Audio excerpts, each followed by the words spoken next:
Good morning, everyone. We are just about to start the tourism panel, Future of European Tourism. The panel is organized by the Slovenian Tourism Board and the Ministry of Economic Development and Technology. At the beginning, I would like to do the warmly welcome to all of today's speakers and presenters. I would like to warmly welcome Mr. Zdravko Počivalšek, Ms. Kerstin Jorna, Ms. Maja, Ms. Alessandra Priante, Mr. Luís Araújo, our respected panelists coming from VTTC, OECD, PATA, HOTREC, Government of Slovenia, and ECM.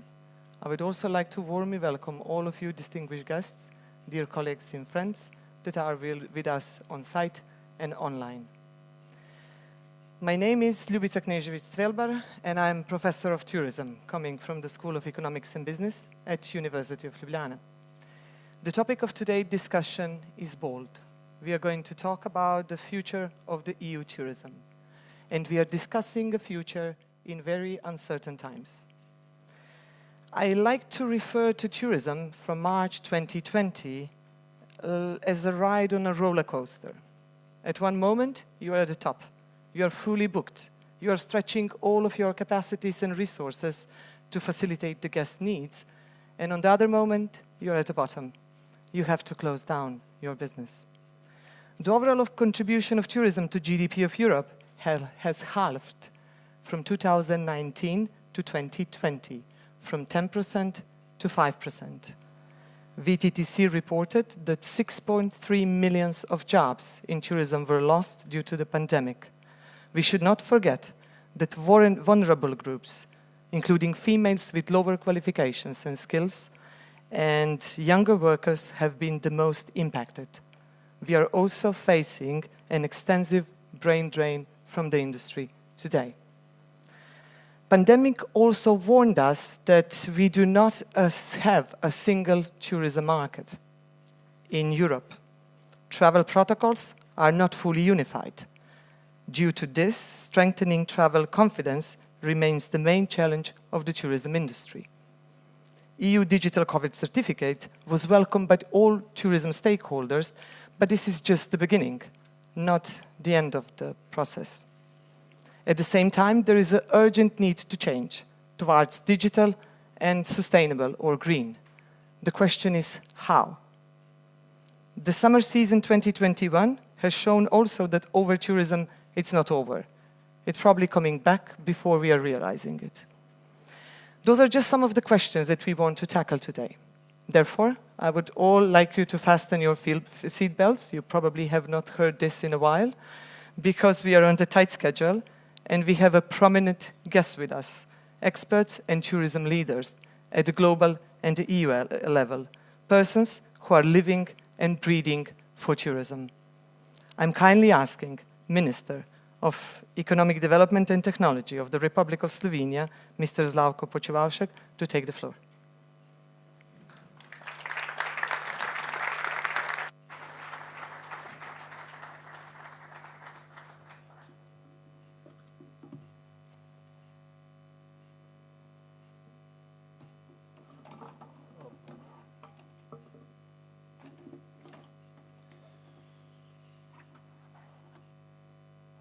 Dear Ms. Jorna, I hope that we will connect with she in Brussels. Ms. Priante, dear Mr.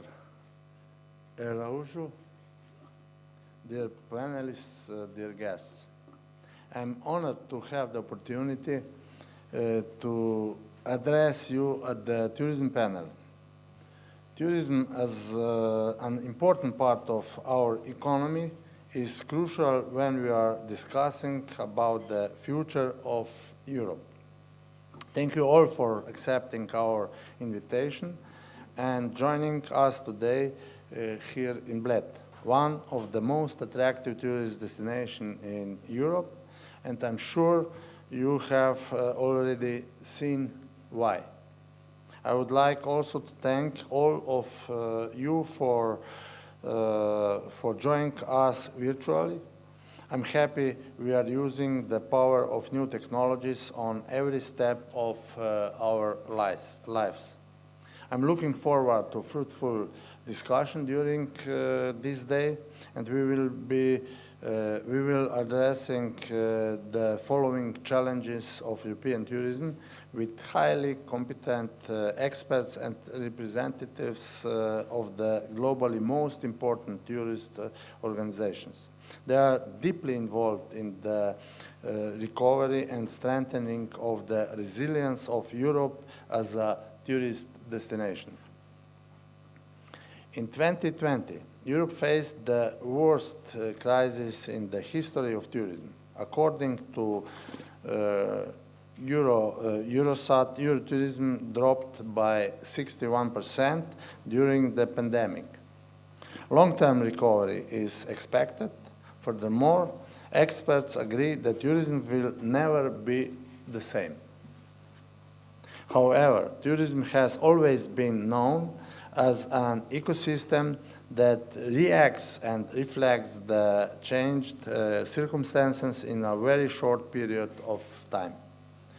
It is known by its capability to adopt the changes and recover in a due course, and I deeply believe that it will be the case in the current crisis as well. Tourism will adapt to changes and come back as a successful part of our and also European economy. Today, we will try to answer the following questions. First, will tourism ecosystem successfully recover in a short term? And second, what is the future of European tourism like? Slovenia is among the countries that strongly feel the impact of the pandemic on tourism. This branch of economy contributes 10% to Slovenian GDP, employs 7% of the working population, and is largely dependent on international tourist arrivals. Last year, international travel in Slovenia decreased significantly. It even stopped completely for some period. A 70% decrease in foreign tourist overnight stays was registered. The international receipts decreased by 61% comparing to the previous year, and therefore we expect that recovery in tourism will last 3 to 5 years in our country. The Slovenian government quickly responded to the coronavirus epidemic. We adopted some important measures in order to protect the national economy and tourism industry in times of crisis and to help in recovery. Tourism and hospitality industry has been involved to all measures within the framework of 8 packages of state aid to general industry. We adopt also a special law to aid to tourism and hospitality sector. The most popular measures with the tourism stakeholders were: first, paid waiting for work, part-time jobs, and introduction of tourist vouchers for all Slovenian residents.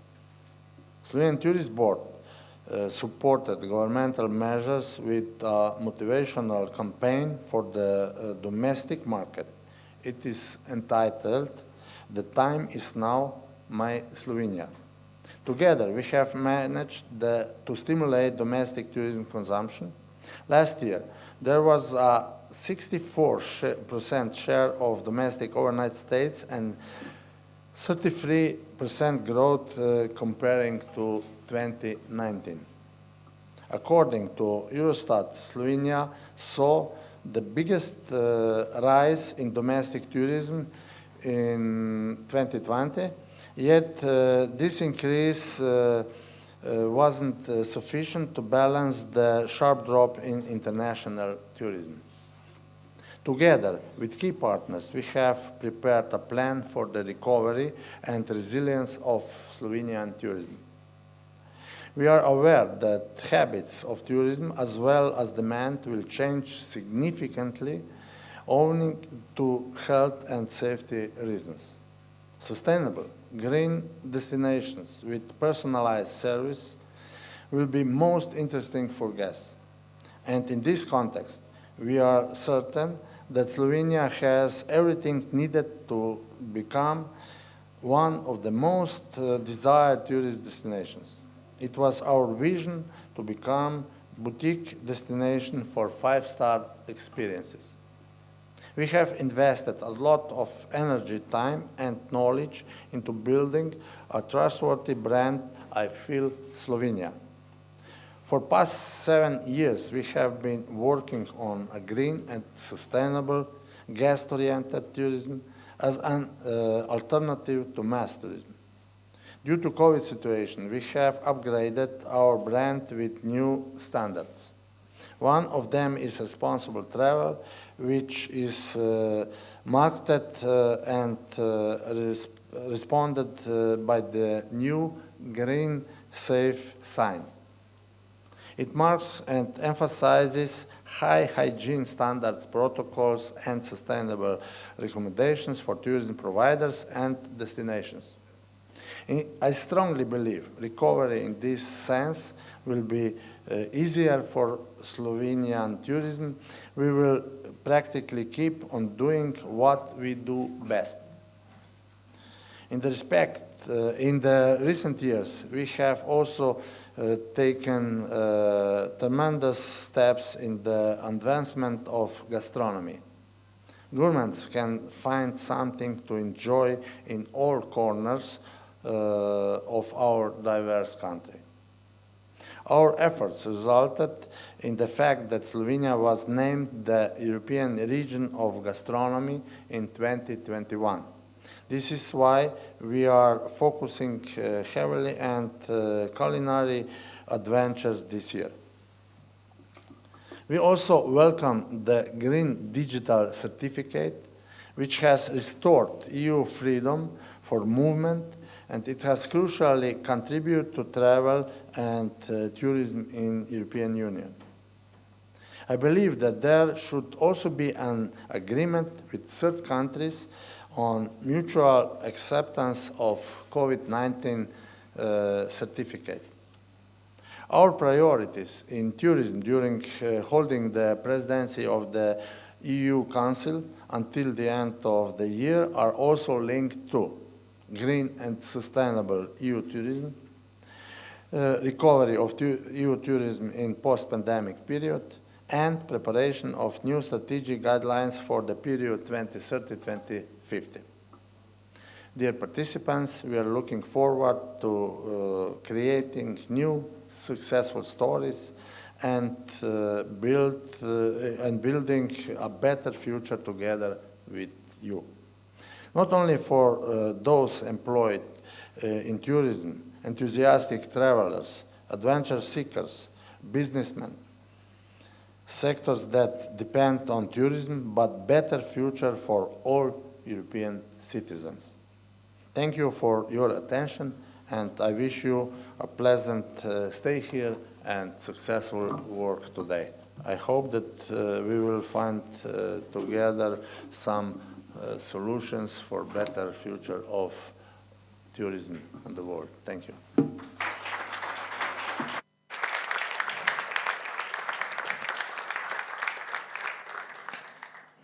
Many thanks, Mr. Počivalšek, for your contribution.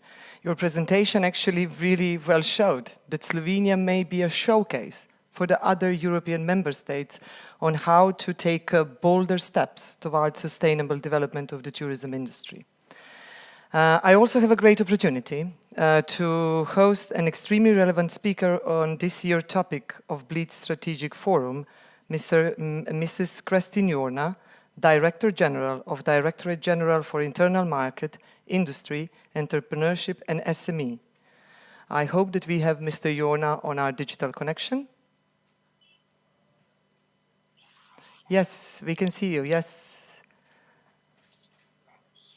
Ms. Jorna, good morning. Can you hear us and see us?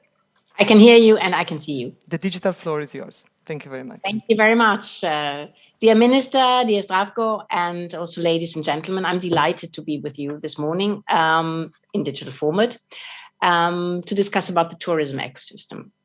The summer travel season in Europe has been ending on a cautiously optimistic note.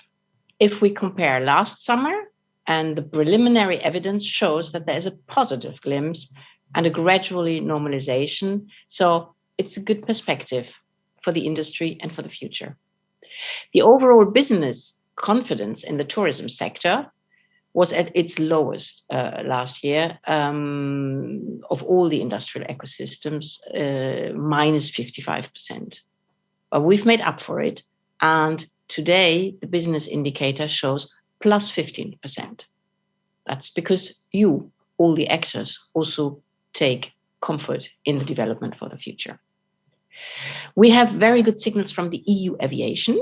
There were almost 73% more of flights, commercial flights in the EU in July 2021 compared to July last year.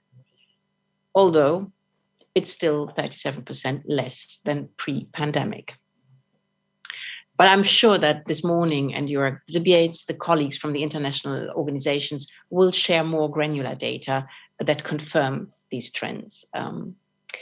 Now, I have to say, and having been in this boat with all of you over the past year, I'm sure that nothing of this would have been achieved without the tremendous work and resilience of the European tourism industry and destinations, and of also frequent occasions like this one to discuss, to exchange best practices, and to pick up courage together.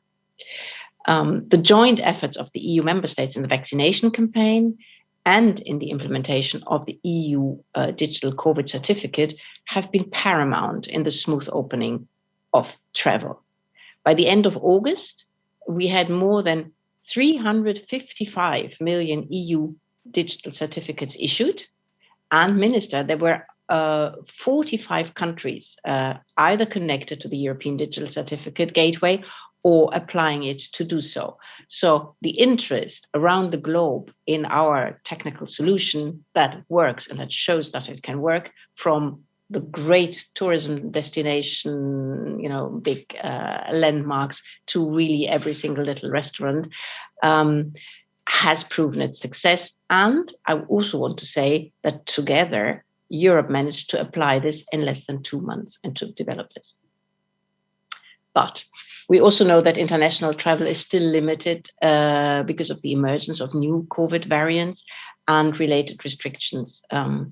Only Monday, the Council removed 6 countries from the list of countries for which travel restrictions to the EU should be lifted. So we have to monitor this. It's paramount that we keep up vaccination rates across Europe and that we stand ready to support third countries in their vaccination efforts. Our joint efforts, and I'm proud to say that it was part of my team as well, to scale up and help companies scale up the vaccine production in Europe has put us into a unique situation. The EU is not only the world's largest vaccine producer, but we're also exporting, and our companies are also exporting massively to third countries. Now, talking about the long-term perspective, the EU is assisting member states in rebuilding a resilient, sustainable, and digitally fit-for-purpose tourism ecosystem with a significant support through the EU recovery funds and a number of other financial tools. Just let me say a word on the EU recovery funds. They are already reaching member states. In July, the Council approved the national recovery and resilience plans for 16 countries, allowing the member states to sign the agreements, the loan and grant agreements, and to get 13% pre-financing. As many as of you are probably aware, also the Commission launched a co-creation process to design the tourism transition pathway specifically. What we want to do is to define together with all the stakeholders a roadmap for the industry and destinations a blueprint of European tourism that is greener, fit for the digital age, and ultimately more resilient and more competitive. We published a Commission staff working document in June, and we proposed possible scenarios and concrete actions to transform the tourism ecosystem. This is a consultation paper. We hope it will spark a constructive discussion among stakeholders and help us gather concrete proposals for the transition of EU tourism. We also invited stakeholders to provide feedback in the proposed scenarios through an online consultation, which is open until 15 September. Now, if you haven't contributed yet, already quite a lot of organizations contributed, but if you haven't yet, let me make a couple of arguments why it's worthwhile. And I'm sure the discussions that you have today will also help you and inspire for contributions. So I'd like to mention the key elements proposed in this transition scenarios consultation document. First is on the green transition. It should lead to reduced environmental impact of tourism, make the environment credentials of tourism services visible and comparable for tourism. And the minister just made a very interesting example about the standards, and we're also developing a number of standards at European level. The digital transition should prepare all of the tourism actors for the current and future challenges. This will require digitalization of SMEs and destinations, but also the skills for the people working in that ecosystem. The digital transition should be guided by the digital compass and the SME strategy at European level, so that's important frameworks.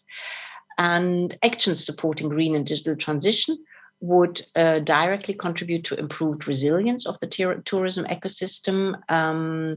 For example, better tools and digitalized infrastructures to coordinate possible restrictions. And Professor, you mentioned that as one of the pain points still, that we have better coordination amongst countries.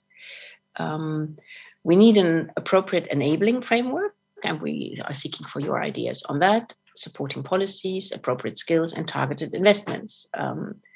What we want to do is to really empower you, the actors of the ecosystem, to take forward that transition, your transition. As I said, our survey is still open for the next 2 weeks, and I would really appreciate as many comments as possible, because that will help us to also have a broad and inclusive debate on the way forward. So on the way forward, what we are planning is a series of workshops in October to deepen the assessments, analyze your contributions. You know, sometimes the contributions also contradict each other. So how should we solve? How do we find the middle ground? And we will then are planning together with the Slovenian presidency to discuss the transition pathway with the tourism ministers and participants of the European Tourism Forum that, thank you, presidency, you are hosting in November. If all goes well, we are planning to finalize the transition pathway still in December. And what we want is to have this pathway as a basis for a multi-annual engagement of the Council. Such a shared EU agenda for tourism, specifying targets, actions, and commitments, would stabilize the course of the transition and the recovery, and would guarantee continuity and predictability also for your investments in this sector. Of course, like the minister said, we can only achieve this together. We need the involvement of the member states, of the destinations, of all of you, the actors of the tourism ecosystem. I'm sure we can make it happen together, and I wish you very fruitful discussions today. Thank you very much.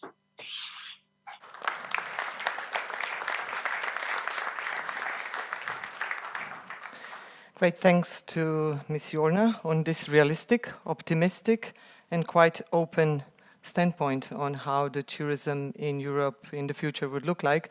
I think that we're all glad to hear that European Commission as executive power is thinking about tourism, but we will be tackling this further on in our discussion.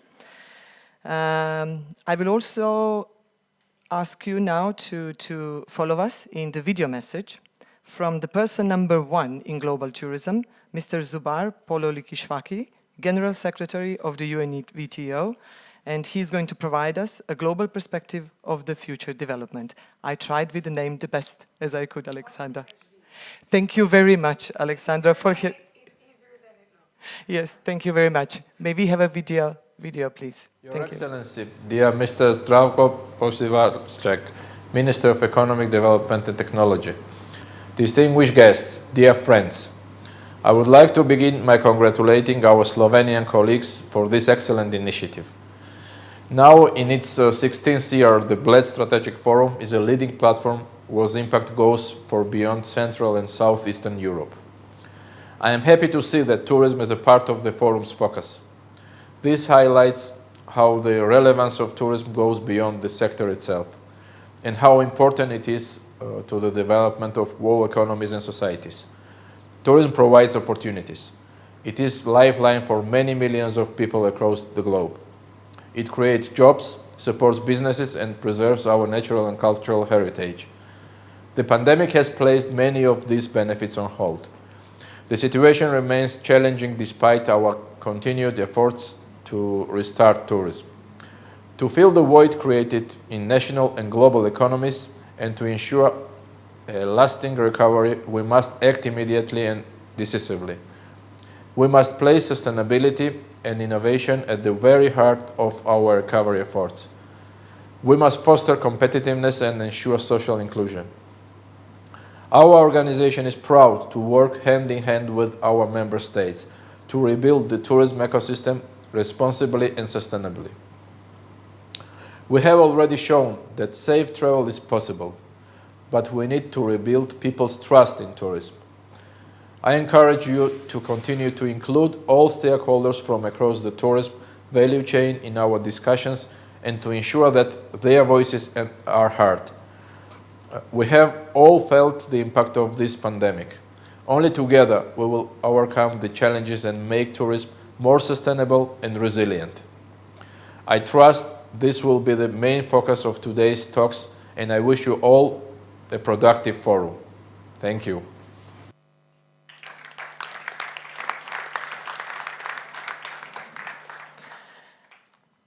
I would also like now to invite Ms. Maja, the Director of the Slovenian Tourism Board, an organization that is dedicated and devoted to sustainable development and promotion in Slovenia, to take a floor and have a speech on tourism development in Slovenia. Thank you, Maja. Dear Minister Zdravko Počivalšek, honorable guests and speakers, we are delighted to have you here at Bled in person for the 7th tourism panel. When we last had the privilege to meet in this inspiring place 2 years ago, the topic was the struggle with our tourism, and the discussion was how to better manage tourism. In the last 18 months, we have witnessed pandemic's unprecedented and brutal impact on travel and tourism. Even rather recent history shows the travel industry is no stranger to disruption. Only in the past 20 years, travel companies have had to adapt and reinvent due to September 11, the financial crisis, climate change, the rise of online booking, and due to numerous domestic and regional conflicts. But then came COVID-19. The pandemic has, on the one hand, highlighted the global importance of the travel and tourism economically, as well as its vast interconnectedness with other industry. And on the other hand, exposed the vital importance of traveling for the freedom and health of human nature. It has also given us time to reflect, the luxury we could hardly afford in the years of rapid growth. Let's be honest, our industry has in the past few decades performed both brilliantly and terribly. Somewhere along the way, we, industry as a whole, took the wrong turn. We chose quantity over quality. Surely we cannot continue measuring the success with arrival numbers and tourism contribution to GDP. And luckily, it's not a new debate. We are talking about recovering, also about the importance of boosting resilience. and I'm confident to claim that there is a general consensus among countries, destinations, and tourism businesses that the industry must build back better, or rather build forward.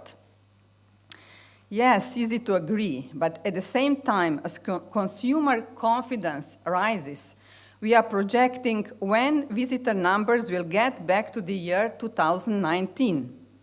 To business as usual? Are we ready to picture what is to come after 2019 numbers? How far do we want to go, equipped with new knowledge and experience? Let's not forget that it's not just our industry in distress. We have forced the whole planet into distress, into a climate emergency. Climate scientists have long predicted extreme weather will become more intense as a result of industrial activity, dirty energy, deforestation, and so on.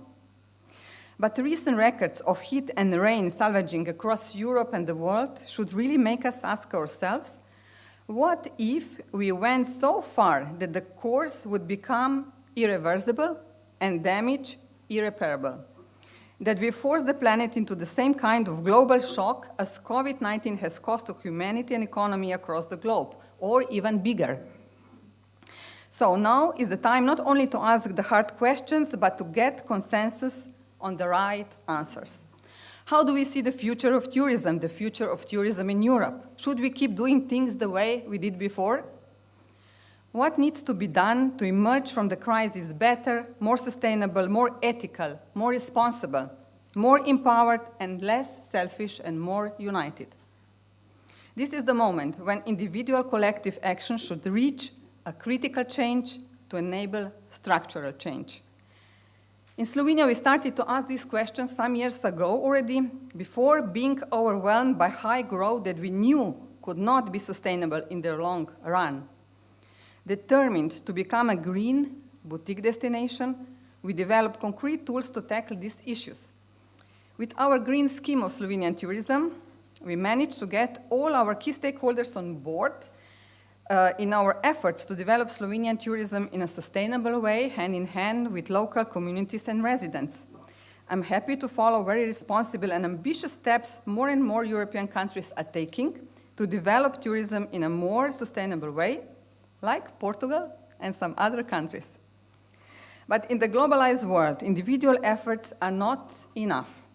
We as Europe must work together to rethink all aspects of managing and marketing tourism. And let me briefly sum up 7 key challenges we need to address. First of all, let's do some new mathematics. Due to all this distress and changes, we as society have to come up with a paradigm shift in how we want to live on the planet. We need to consider economic priorities and the new criteria of well-being in our society. Tourism desperately needs new performance metrics if we want to transform into more environmentally and socially sustainable, climate-smart and fair industry. So, can we declare the emergency on this? Second, we can't do it alone. There is an urgent need for the power of the collective. I believe there is no other industry that is so complex, so interdependent, with so many conflicting interests. It can only function to its best and in the long run if the interests and strategies of the national governments, municipalities, tourism boards, airports, hotels, and last but not least, the residents are aligned. And this is, in my belief, the biggest challenge. So can we talk openly to align those conflicting interests?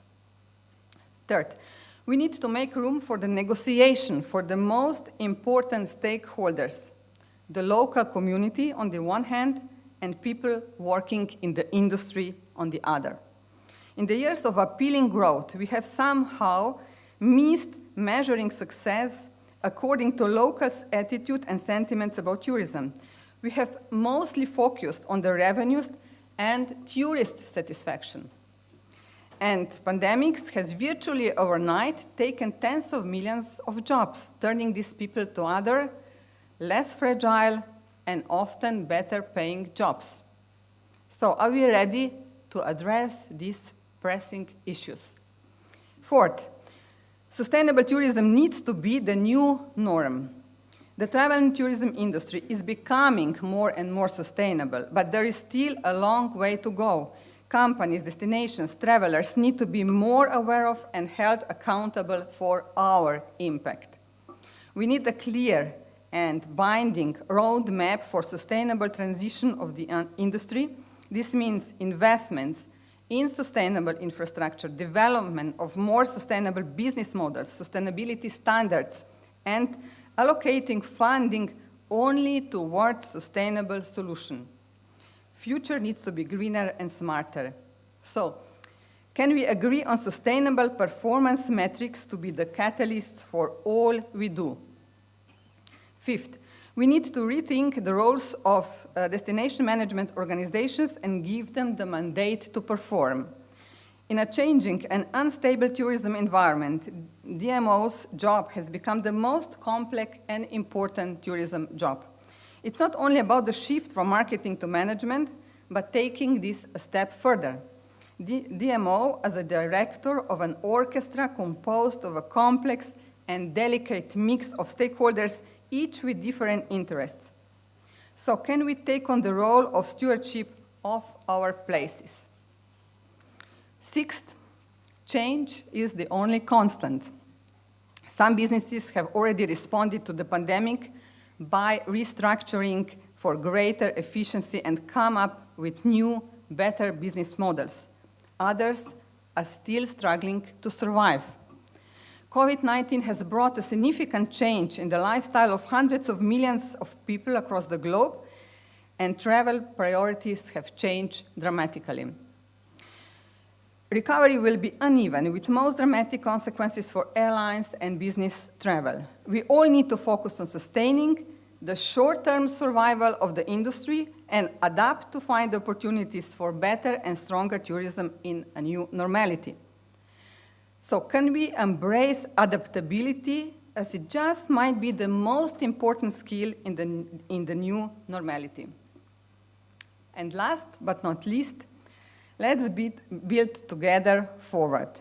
There is the urgent need for joint and coordinated European policies regarding travel and health restrictions in short term. And there is the need for the cooperation at reinventing European tourism for the future, to make it better, to make it stronger. So can Europe set an example to other regions of the world? These are the topics and questions that we will tackle today with our distinguished guests. So I'm looking forward to the debate and conclusions. Do I believe that travel will rebound from this crisis? I believe it will, but only if we make it better. Thank you so much.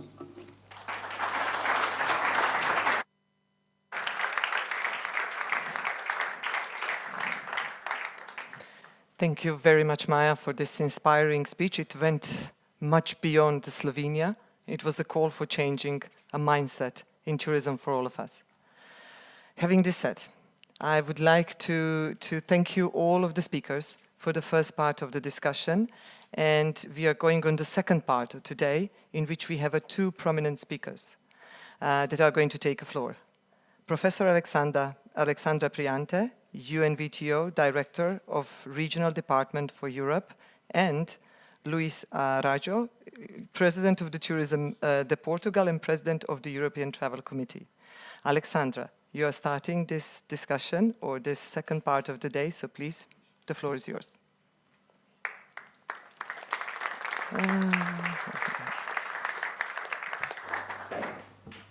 Thank you very much, and good morning to all. Buongiorno. Thank you very much, Minister, Secretary of State, Maja, Luís. It was a great pleasure to share the stage with you. I think it's part of, maybe we should start putting it in our contract of participation to conferences. Either we come together or we don't. Thank you very much, Slovenia, for having invited us to this fantastic forum. It is dramatically important that in these times we send messages. And we feel that the tourism industry, the tourism sector, the governments of the nations need to send messages. when we organize these meetings and we bring you all together in total safety, wearing your mask, having everything under absolute control, having testing facilities, we are making a very strong statement, and we're saying that we're absolutely able to continue doing stuff. We're not stopping, and actually maybe we're using this moment to do things better. Now, I would like to, this is part of the things that I was asked to do as Director of Europe of UNWTO, which is the United Nations Agency for Global Tourism, but not just tourism. Responsible, universally accessible, and sustainable.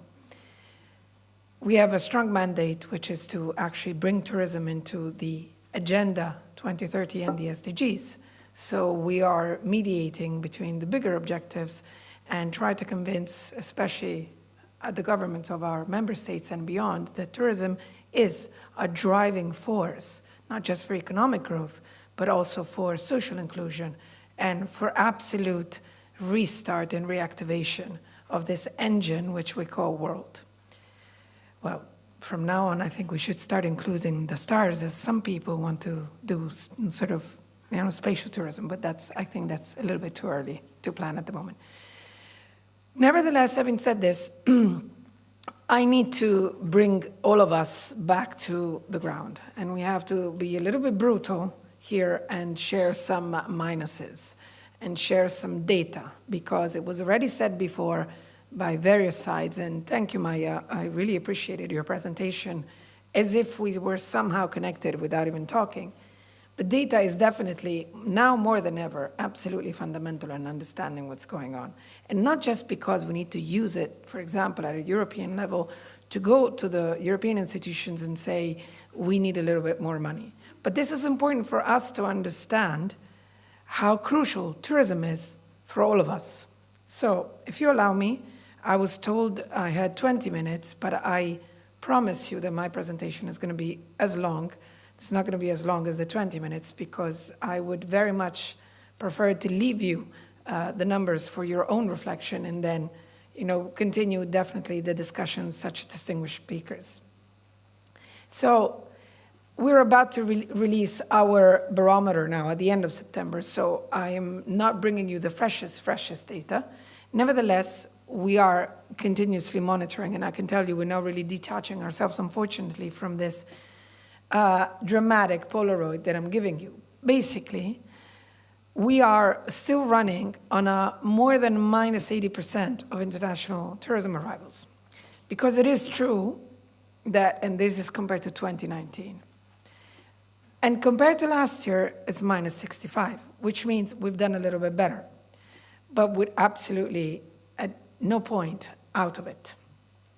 Now, why is this slide important? Because this slide should remind us we are here under the presidency of Slovenia, of the Council of the European Union.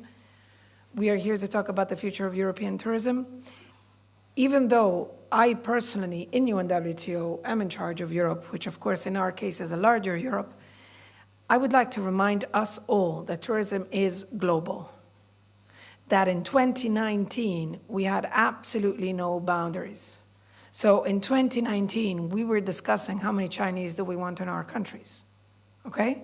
So we were discussing, okay, I need to get the Koreans. Can you kindly share some tips with me? Because, and now, international, transnational, out of Europe, tourists are really a very minor part. And this is one of the major problems that we absolutely need to overcome. For as much as we're doing, for as much as we're growing, for as much as we're getting better, we are not self-sufficient. In 2019, Europe was the #1 destination for the whole world. 51% of international arrivals were actually reaching Europe. And we're nowhere near that. And we know that we cannot do it ourselves. Okay, so let's keep this in mind, because this is very crucial for the challenges that we have. Maja, I don't have 7 points, I only have 4, you'll see it. But, I think we're very much aligned, even though I much prefer the number 7. So what is this in terms of impact? This is our global official data. We're talking about over 120 million direct tourism jobs. Now, we all know the difference between direct and indirect. And for me to have the Kerstin Lorna to be with us today saying the things she said is an absolute achievement. Because out of all the bad things that have happened, we did manage to get the Commission's attention, finally, on the fact that tourism is absolutely fundamental. And when I say Commission, I also talk Ursula von der Leyen, the President herself, and everybody. We have with us, and you will see, as UNWTO developed a strong relation, never before, with at least 6 commissioners. And we have the Vice President of the European Commission, Margaritis Skinas, who's holding our hand in this path. And this is completely unprecedented. And it's a great achievement because we've been doing advocacy for how many years? And now finally someone listens to us. So why am I stopping here? Because direct tourism jobs means that there is an indirect portion which is left out, which is much wider. And jobs at the moment, whether it's skills or whether it's occupation, is absolutely the #1 priority. It is an emergency. Tourism is an industry of people. And without people, we're nothing. So if we continue in this sort of not very pleasant, obviously, overlook, the impacts of GDP lost goes in the ranges of trillions. When we lose trillions of tourism receipts, we lose a lot. And to give you an idea of trillions, if we talk about 1 trillion, 2 trillion, 3 trillions, we're talking about the GDP of the most developed nations in the world.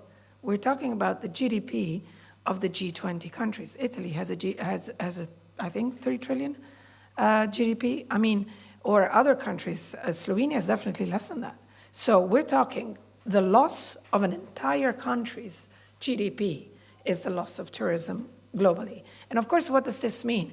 If we have less money from tourism, we have less money to invest in all the things that we started to do when all this started, which is to support the lifelines of the small islands and development states, to invest in the conservation of nature, of cultural heritage, of patrimony. We were making the step forward.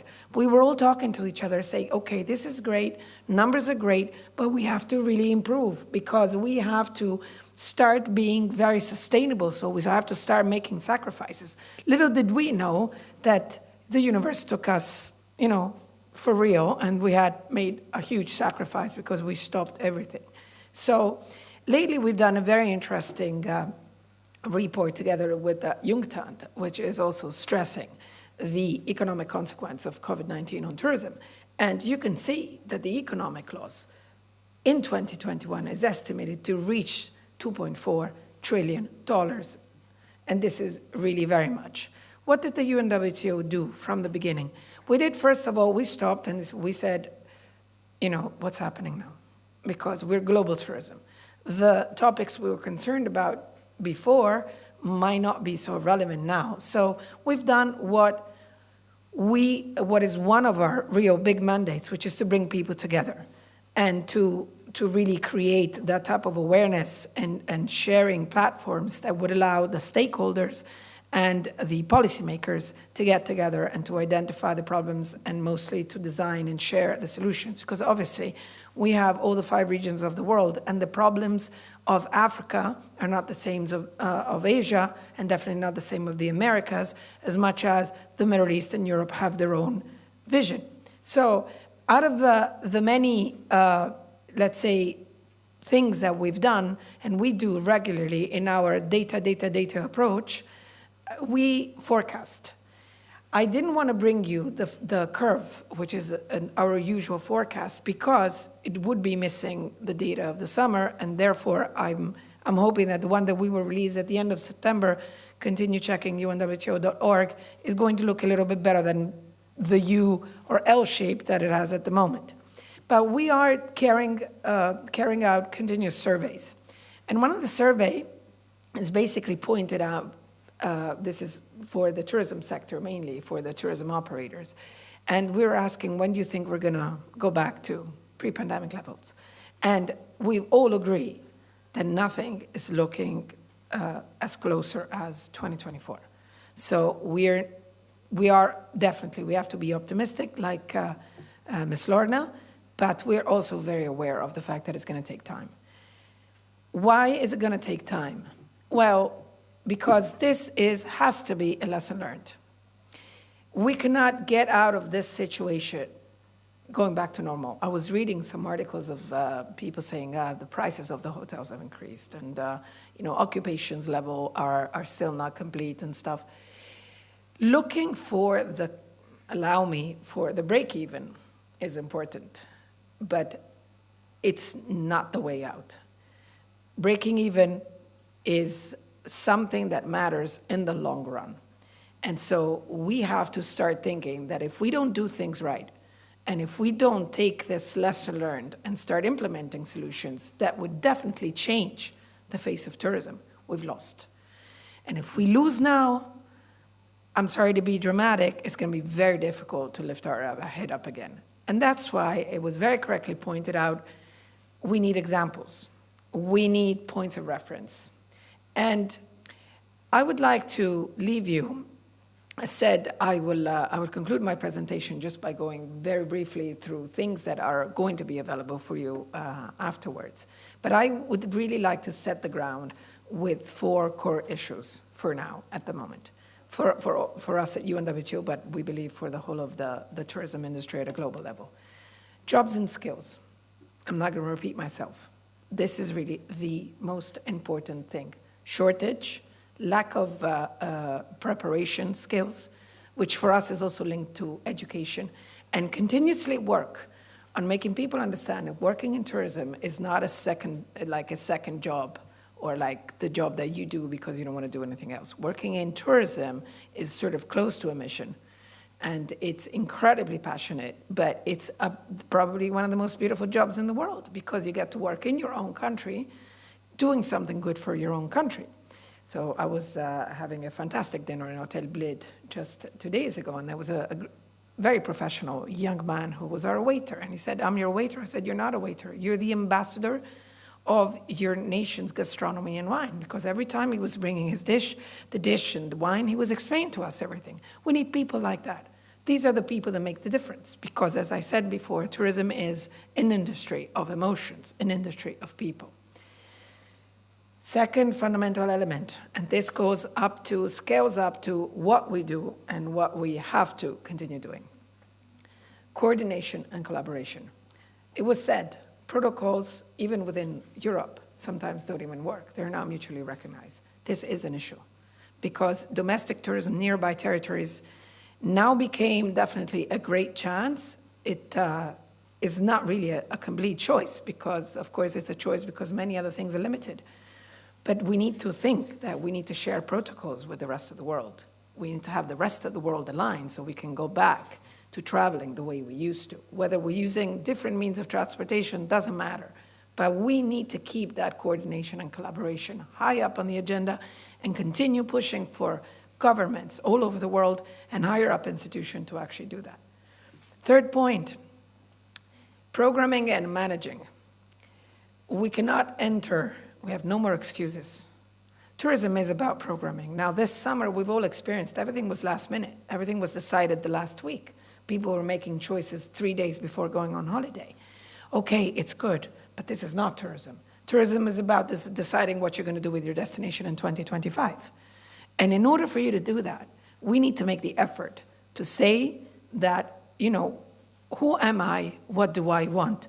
Would you guys have just literally anybody come into your house? I'm sure not. You would highly select the people that you're welcoming. And you would decide to change maybe, but you're probably going to pick the people that you know are going to appreciate your house. So this has to be exactly the same approach. Because we're not talking about a one-time, we're talking about repeating. Tourism is also about repeating the experience. So we need to think. If I come to Slovenia now after my experience in Bled, I'm already thinking when I'm going to come back with my family. And this is a very good point because this is tourism that guarantees you to say, okay, I've programmed and I'm achieving my objectives and to keep everything under control. Last one, sustainability, sustainability, sustainability. Enough putting sustainable next to your new tourism strategy. Sustainability has to become a practice from us as people, from us as tourists, from governments, from stakeholders. It's more than an effort. We were saying with Secretary of State just a few minutes ago, Slovenia has been it's a sustainable vocation, and you've been doing it. 10 years ago, we were all looking at you to say, wow, they're really doing it. Remind everyone that you're doing it, because it's not anymore the talking, it's the doing. And in this sense, definitely Portugal is a great, great example. So I'm going to leave you with these points of discussions, but I would like to point out the UNWTO has put forward an incredible amount of initiatives to restart tourism.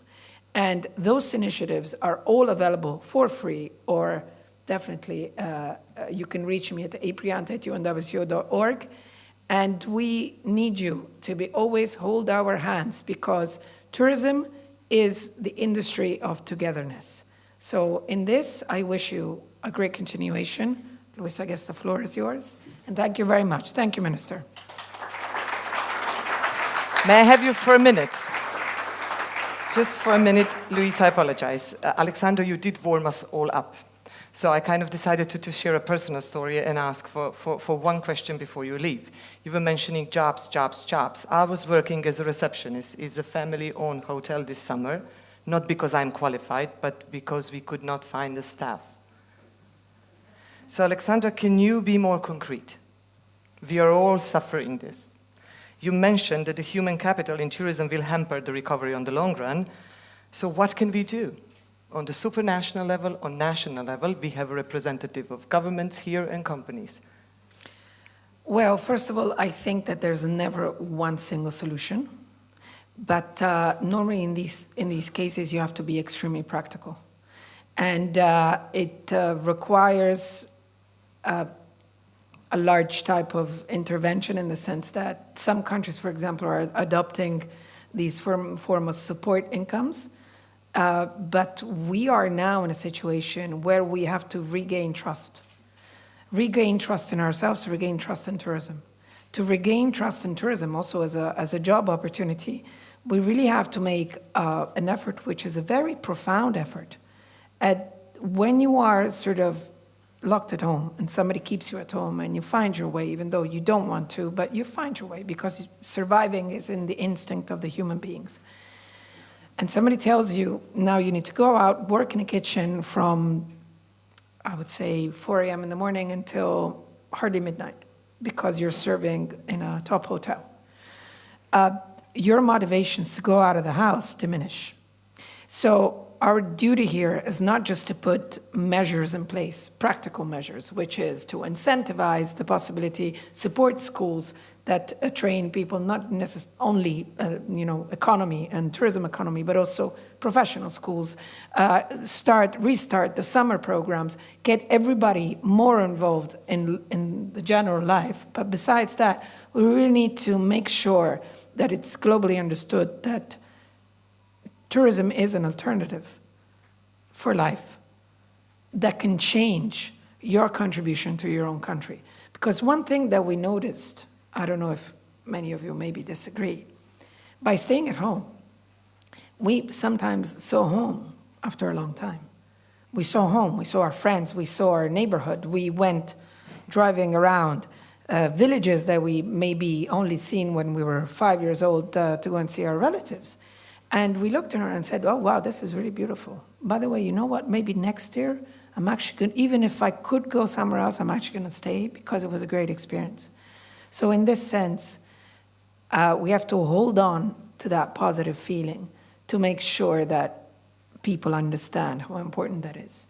I'm sure governments are very aware of the skills gap and the jobs and occupation need. So that, yes, would require specific measures. But overall, I think the global effort has to be slightly more, if you allow me the world, I mean, here we have Rikli, so, it's, and the story of it, a little bit more holistic in this sense.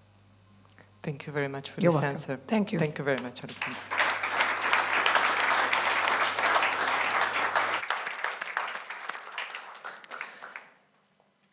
Now I'm kindly asking Luís Araújo. I've really tried really hard, Luís, to take the floor and provide us with the insight on the future of the European tourism. Thank you, Luís. Thank you, Luís. That's why I'm not going to pronounce any Slovenian name this morning. Thank you so much. Well, dear Minister and dear Secretary of State, thank you so much for the invitation and congratulations on the organization of this forum. I think today and now more than ever, it's important to discuss things, but live. Dear Maja, thank you so much. I couldn't think of a better orchestra director than you. So thank you. If you want to move to another country, Portugal will welcome you for sure. And thank you all for listening. I will try to be very brief. I'm not sure if I have answers. I have a lot of questions, as anyone here. But I think we all have some ways. So what I will do now and today is try to point some ways, or at least raise some questions regarding the ways. We're talking about the future of European tourism, but we're talking about the future of Europe. And there is no future of Europe without tourism. That's for sure. That's something that we have to say. And Alessandra pointed out very well that the past year was very tough. It was a very difficult year for everyone, especially for those inside this room. But it was, I won't say it was a positive, but it brought us some light. And I will try to showcase a little bit where we are. And it brought us, it brought us some ideas of the importance of tourism.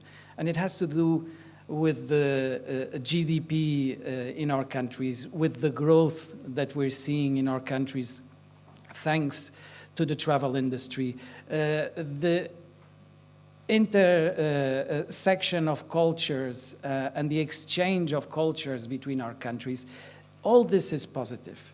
But there is something a little bit further up, which is the importance of tourism for the rest of the economic activity. And I'm really happy to have here the Minister of Economy, because we always say this. Tourism is not just about tourism. And I bring you a very short example of this. This is the correlation of guests from the USA and Brazil in Portugal and the exports in wine.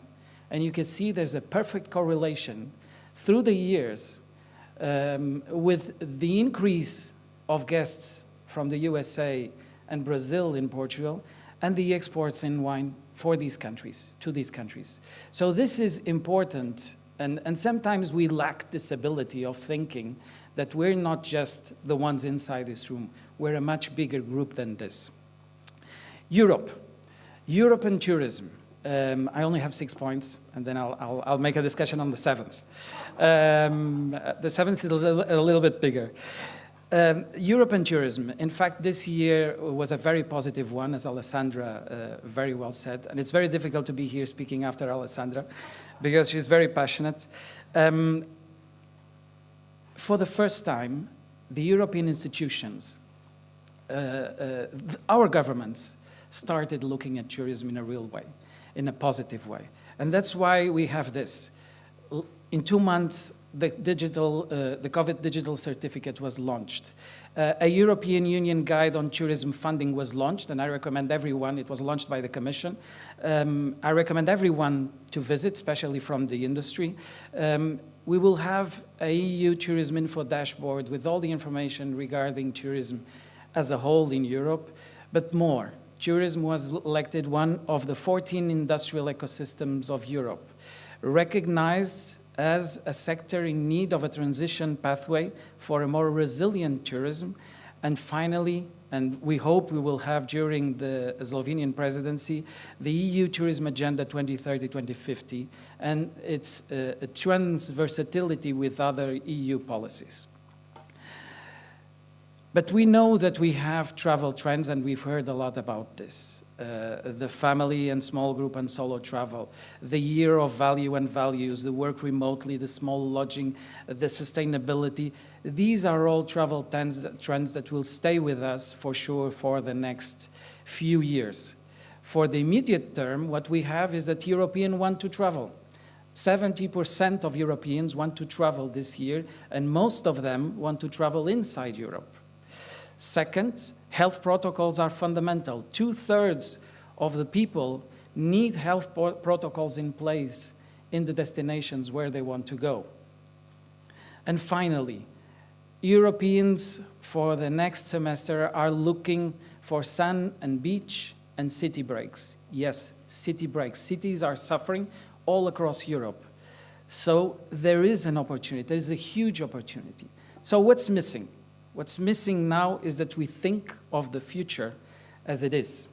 And we focus not only on, on these problems, but how can we adjust? How can we adapt? How can we finally say that there is no Europe without tourism, and that tourism sector needs the European efforts? This is the fundamental question. And okay, this is challenging, because this wasn't supposed to be like this, but I'll try.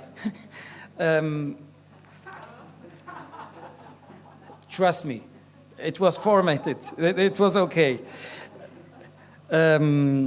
It has to do the importance of tourism, and we have bigger challenges in the future. Brexit is a challenge for every country in Europe, and at the end of this year we will have changes. Time is a challenge, urgency is a challenge. We need decisions right now. A day that passes is a day that tourism loses, but it's a day that the health system wins. And we need to find the balance between one and the other, build a bridge between one and the other. The values of the European Union are at stake right now. And when we talk about values, yesterday I went to see which are the values of the European Union. And I'm proud to say Google told me yesterday that we had human dignity, democracy, equality, rule of law, human rights, and mobility. Mobility. This is a value of Europe. We have never seen mobility so damaged as this past year. And we have to do something about this. We have the tools in our hands to do something. It's an international decision, it's a national decision, but it's also a travel and tourism industry decision, and we have to help on this subject. Mobility, freedom of movement is not just giving citizens the right to move to another country or to move freely inside Europe. It's also the right to welcome other people in our own country. And this has been put in jeopardy over the past year. This is fundamental. How do we do this? Well, tourism is the answer, and I have to say, but we need to work harder between ourselves too. And we need to show Europe that we can be the answer. And we can be the answer based on one simple thing. Tourism is a force for good in the world. It has to be a force for good, to protect the planet, to protect our society, to protect the values of the European Union. And we can achieve all these sustainable goals if we want to. I have to say that one of the things that struck me most when I arrived at Tourism of Portugal, and I've been in the industry for 20 years, trust me, in the private sector, 5 years ago, was that we had 3 or 4 of these sustainable goals as a focus for the tourism industry. We can participate in any of these, the 17. And I think when we look at benchmark and an example to the world, Slovenia is an example in terms of sustainability. And I think this benchmark, and to answer a little bit what Alessandra was saying, the lessons that Europe has to give to the world, this is a wonderful lesson. And this has to be benchmarked as a lesson for the rest of the world. But we need to work not as the victims or the villains of this process, because usually tourism is seen as the victim because we suffer with natural disasters, or as the villain because we throw out people from the center of the cities. But we have to be the actors and the drivers of this change. And we have to protect and promote the values of the European Union. This is what we have to do right now and for the future. And we'll do this in a very simple way, with responsibility. And when we talk about responsibility, we talk basically of four things. Diversity. Tourism is based on diversity. This is the sector that welcomes everyone, that accepts everyone in our country and gives them the best experience. So why is it that we have more than 50% of our workforce are women, only 20% are C-level executives, and only 5% of the CEOs of tourism companies are women? This is fundamental. And now I have a lady there saying, I have only 5 minutes, so I'm going to finish. This is fundamental, and we have to think about this, how to implement these changes in our own businesses, in our own countries, inside Europe. The second one has to do with mobility. We all know it's a very delicate subject. We have to reactivate our industry based on mobility, inside the European market, but outside too. And we need changes on this. I'm going to talk a little bit further. We need inclusion. We were talking about workforce. The other day, I saw the difference between diversity and inclusion. Diversity is inviting someone to the party. Inclusion is inviting that same person to dance.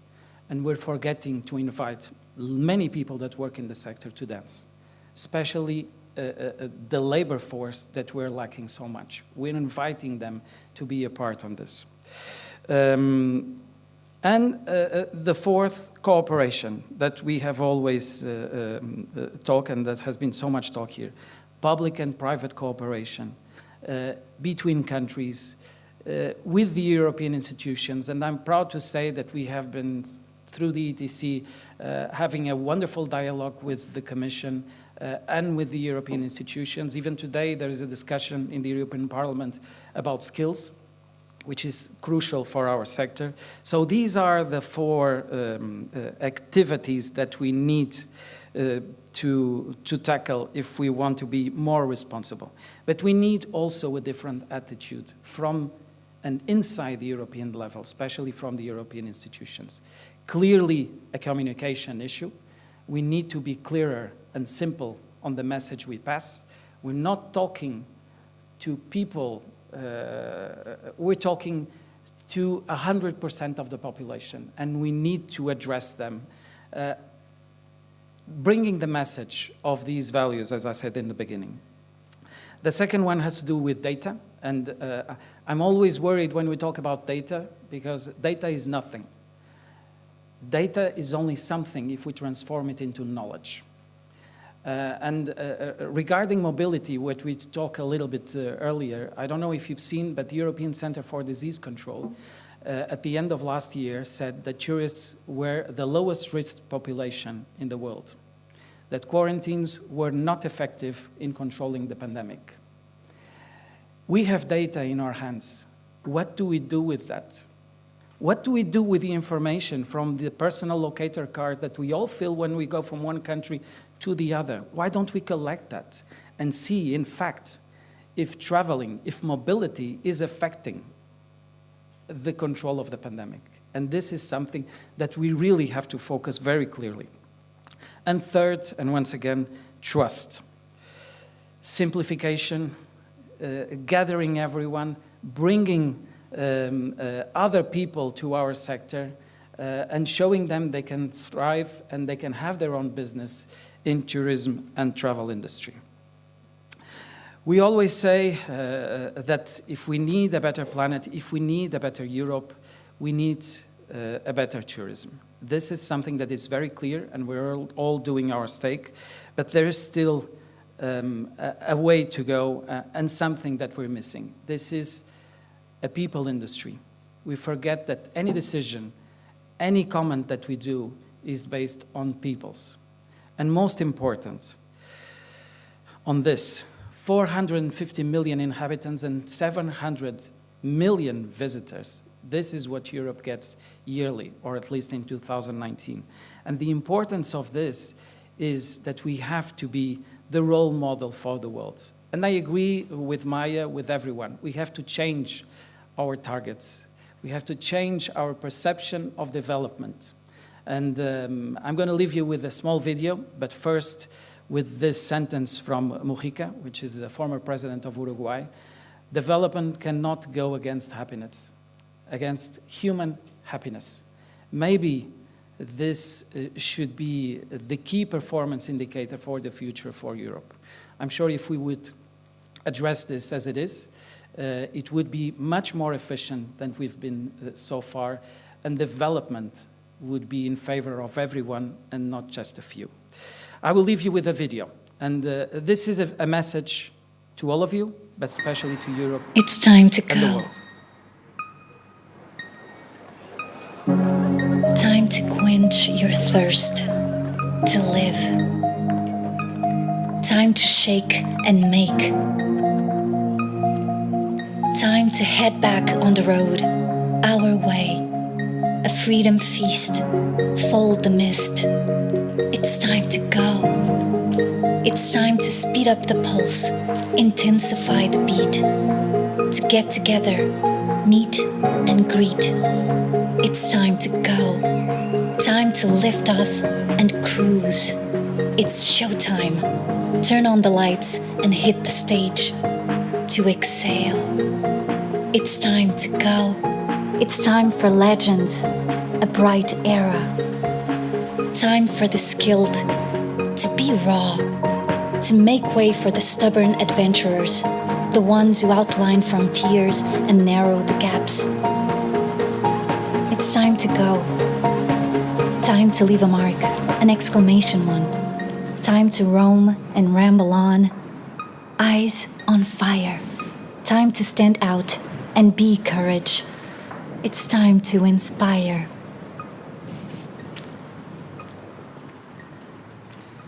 Thank you so much.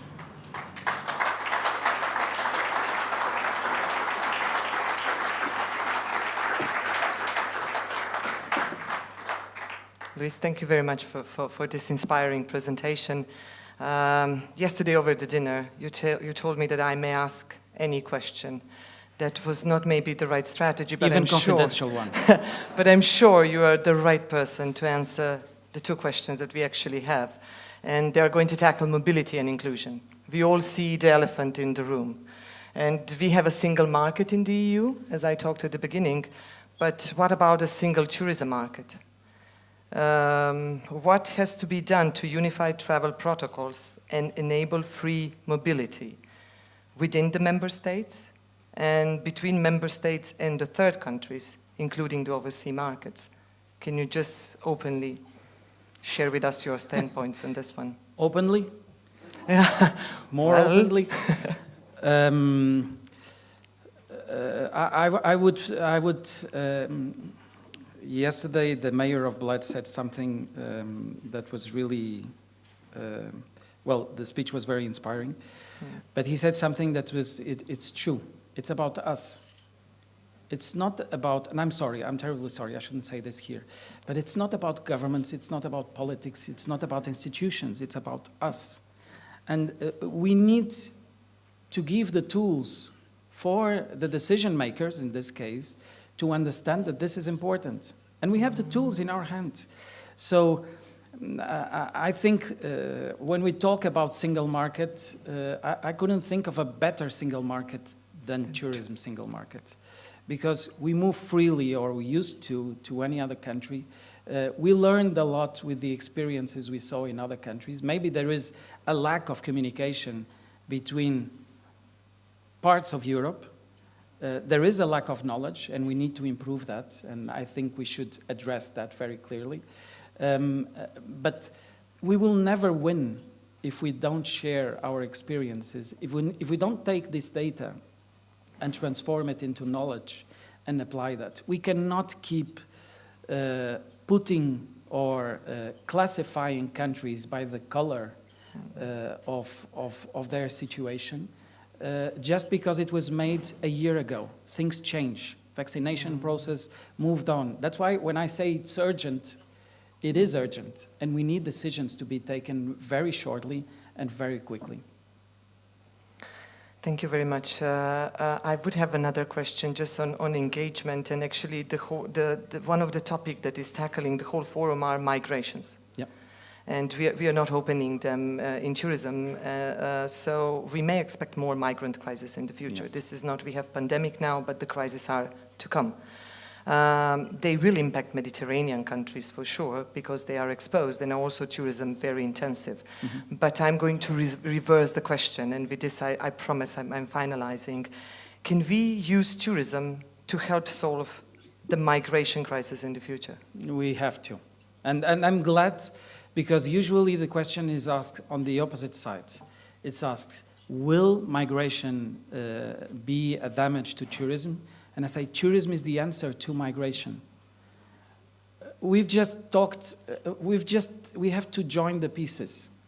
We're talking about lack of handwork, of labor, and we have so many migrants that want to come.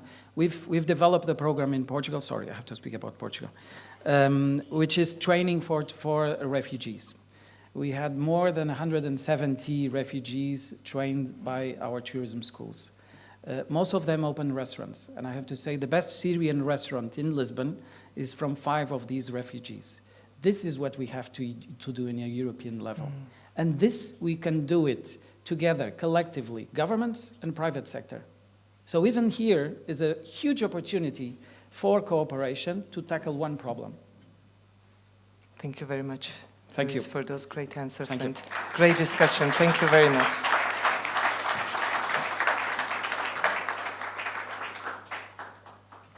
It's been quite intensive up to now. We shared a lot of thoughts, a lot of inspiring thoughts, yes, and we are continuing with our panel today. The panel will be hybrid as well. We have 3 participants joining us in live and 3 participants that will be with us online. So I would like to first call the participants that are in the room with us to join the floor together with me, and the rest of them will join us digitally. So Maria Audren, Director-General of HOTREC, may you please take the floor. Thank you very much. Petra Stušek, the CEO of Tourism Ljubljana and the President of the Board at the European Cities Marketing. Petra, thank you for joining us. Last but not the least, our State Secretary at the Ministry of Economic Development and Technology of Republic of Slovenia, Simon Zajc. Please take the floor.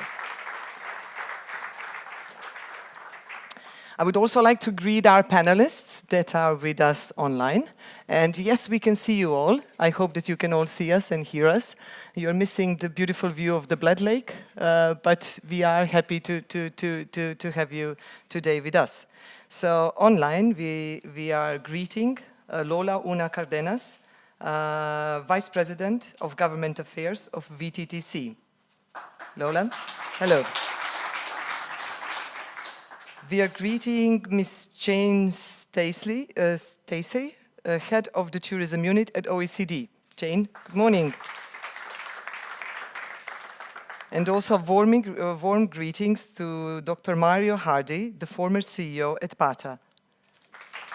Good morning, Mario. We have 75 minutes for this discussion, and up to now we were on time, which is great for a professor. I have to admit that.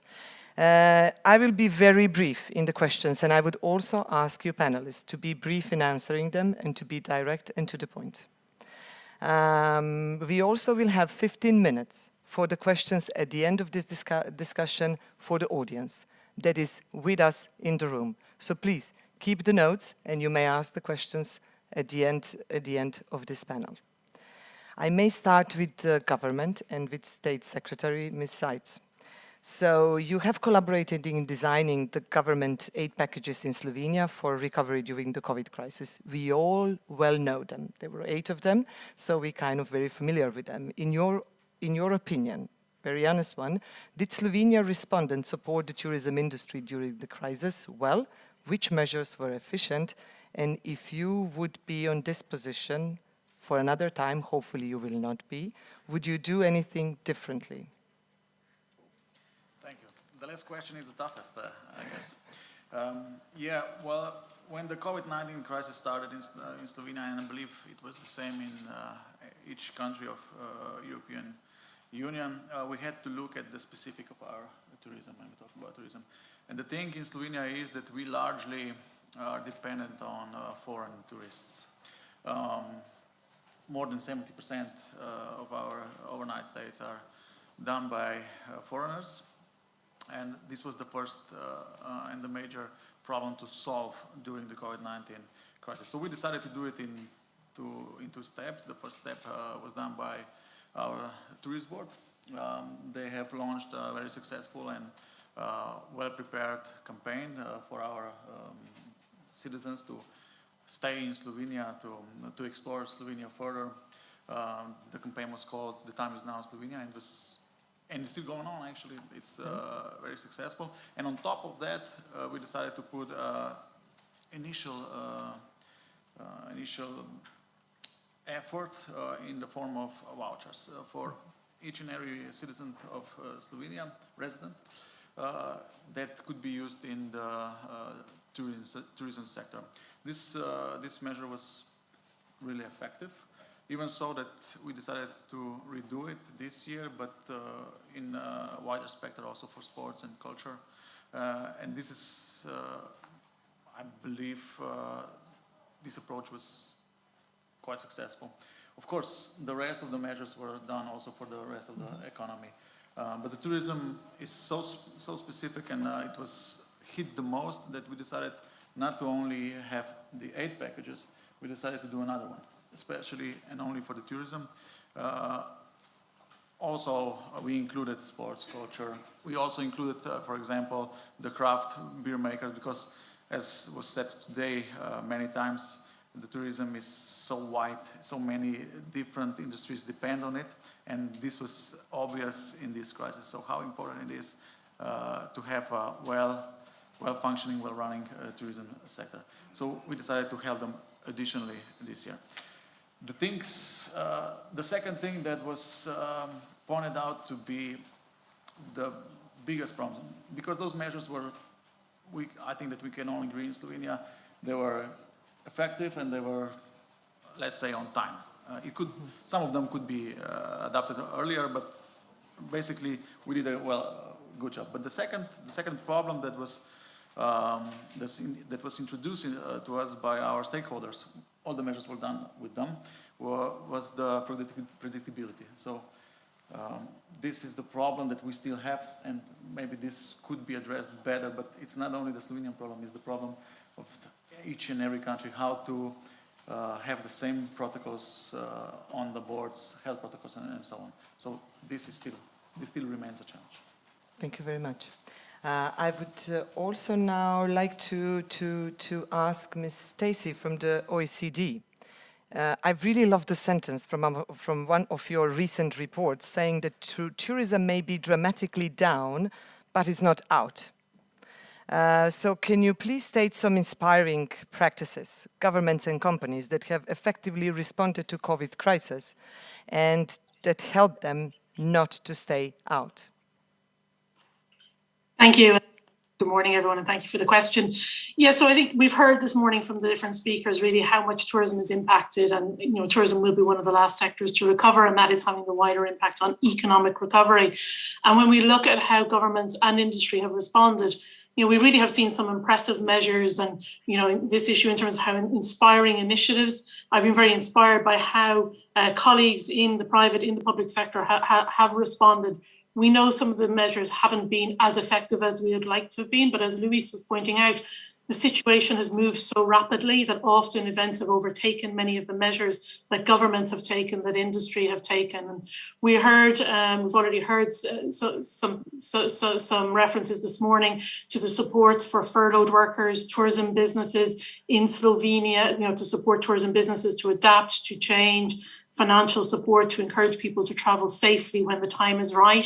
Slovenia, in other countries, Portugal, we've also heard this, of some of these examples. And this has been and continues to be a challenge. I think the crisis has been very much a call for governments and the private sector to work more closely together.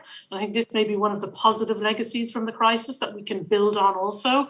And here I'm thinking, for example, of the task forces that have been set up to inform government response to the crisis and to prepare recovery plans. So maybe to move to a country that hasn't been mentioned yet, but Ireland's Tourism Recovery Task Force was chaired by an industry representative. And so too is the Recovery Oversight Group that's monitoring the implementation of the tourism recovery plan.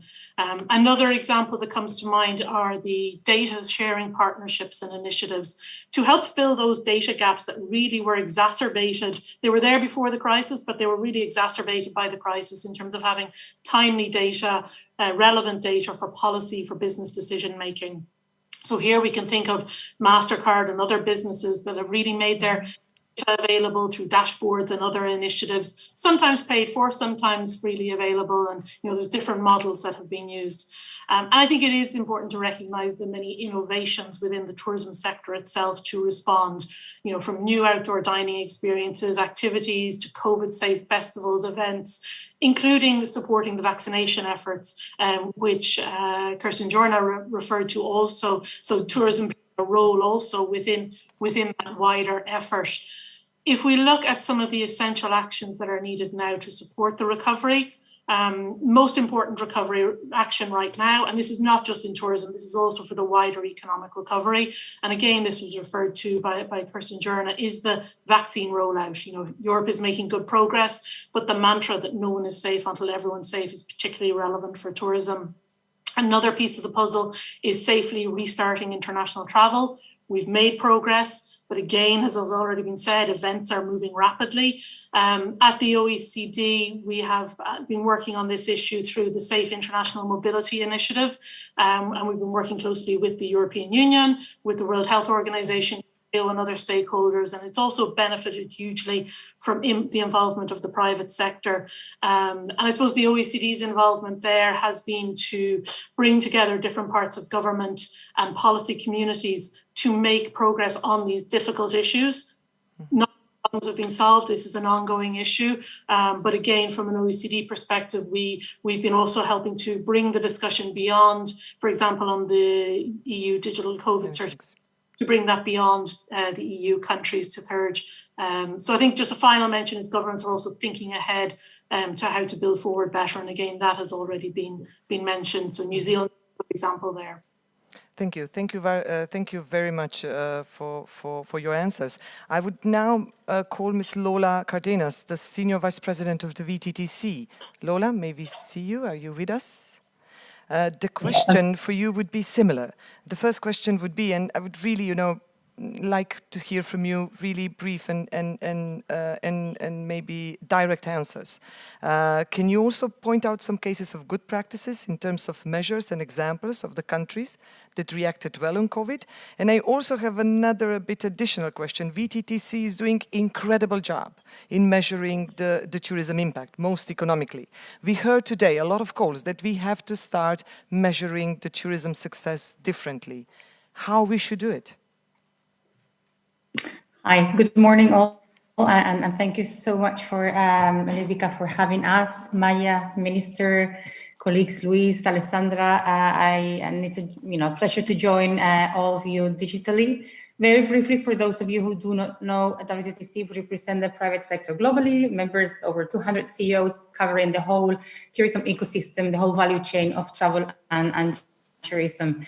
So to start with the very first question on some good practices, I think the whole world has probably reacted, and loads of support measures have been put in place in many countries, and all governments have implemented policies to help, from funding the repatriation at the beginning of the crisis to job retention schemes. And so the UK, Italy, France, they focus very much on some work protection policies.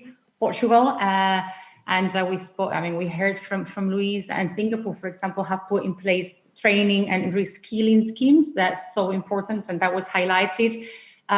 Canada, the Philippines, and the US maybe, and we do have a best practice report that we just published. They've implemented some measures to boost liquidity for travel and tourism businesses, like destination management organizations, agencies, airports. Others have put in place fiscal support measures and to support with like tax schemes, and that was Australia or Iceland. So and the EU, I would like to also highlight probably the importance and the fact that the EU and the European Commission has, since the beginning of the pandemic, supported and worked hand in hand and very closely with the private sector, not only recognizing the importance of travel and tourism, as Alessandra highlighted as well, and because we are really a source for good and a powerful tool for fighting the economic decline that we are seeing and unemployment, of course. And just very briefly, we have been, besides representing the sector, we do also, for more than 30 years now, economic research on the impact that travel and tourism has in countries' GDP.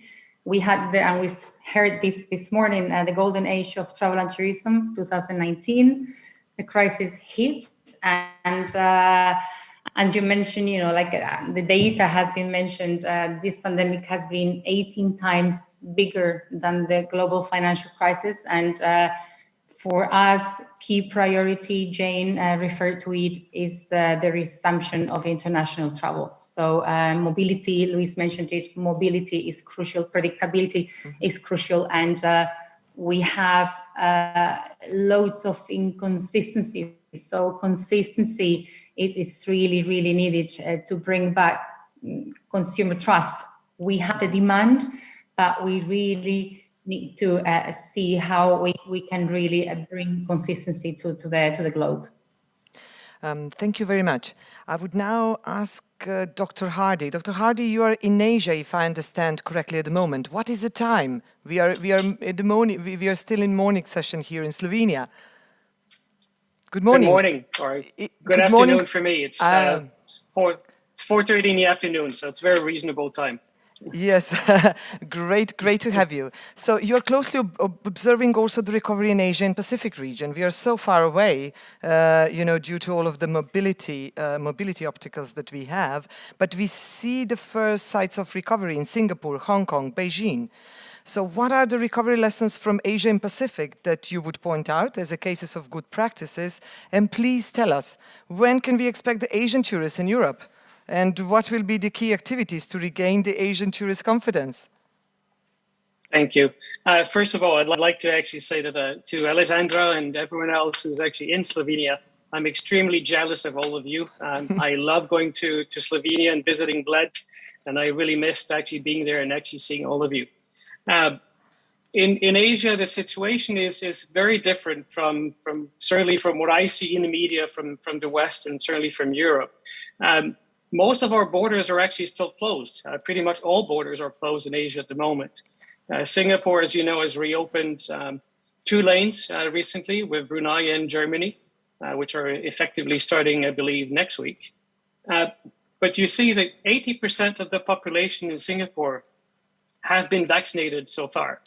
And that number keeps continuing to increase. Now, you would think this is actually really good news, and it is. But you see also how cautious they are. They are only opening 2 lanes at the moment. They are thinking of opening others in the future, but not in the near future. They want to see first what will be the impact of the reopening with Germany and Brunei over the next few weeks and months before they start considering opening other lanes moving forward. Most countries in Asia are in a similar situation where we're all very cautious.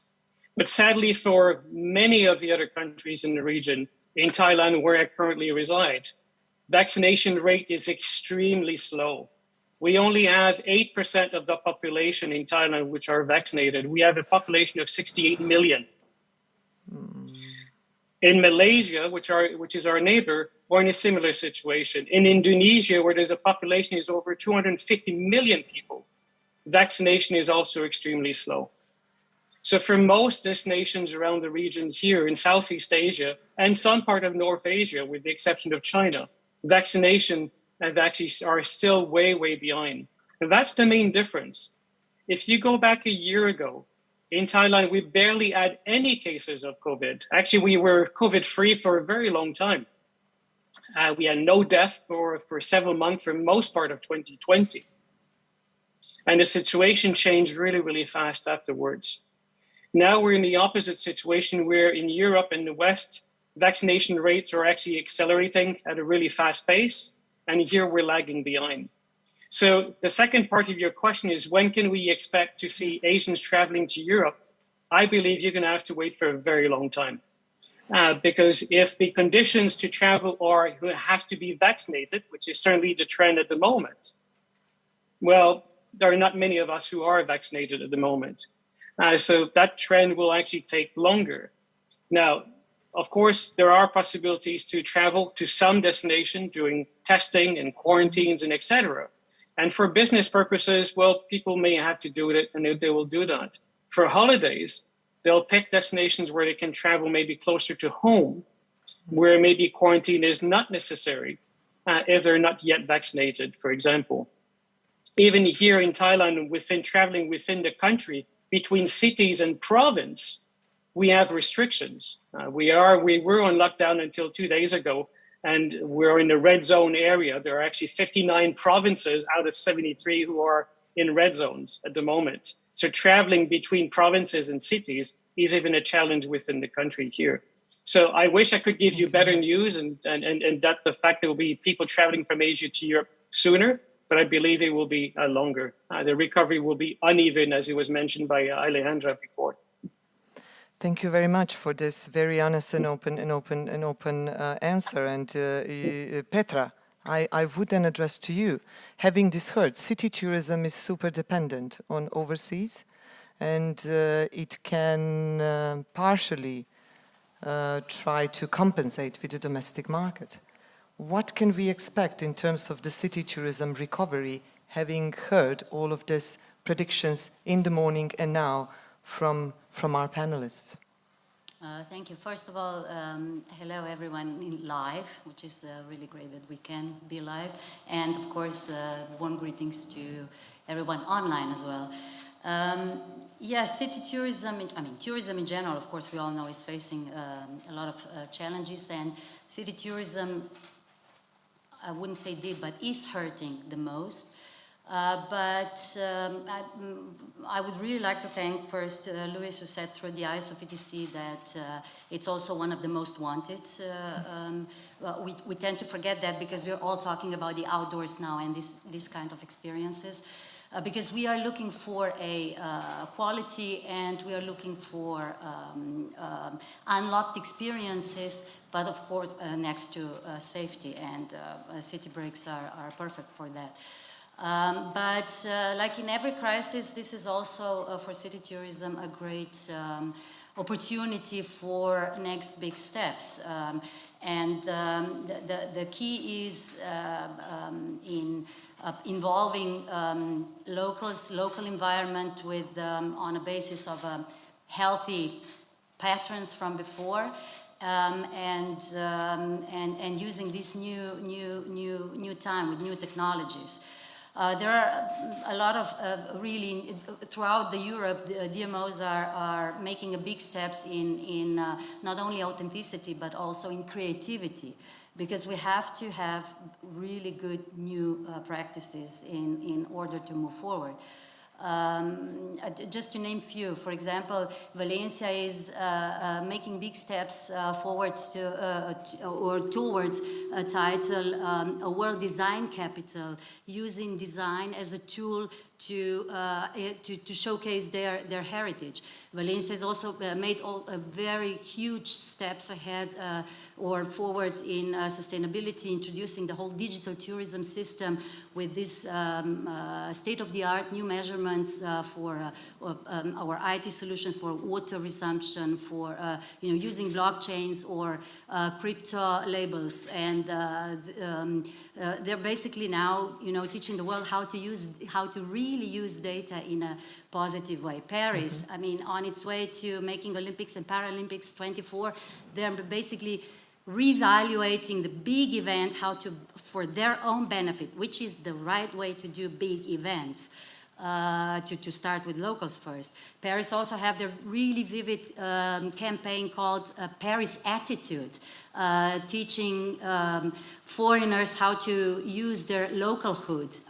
Amsterdam was doing that already in the pre-COVID times. They were really ahead with thinking of that, but they were forced into it. Paris, however, is using this new situation to build this.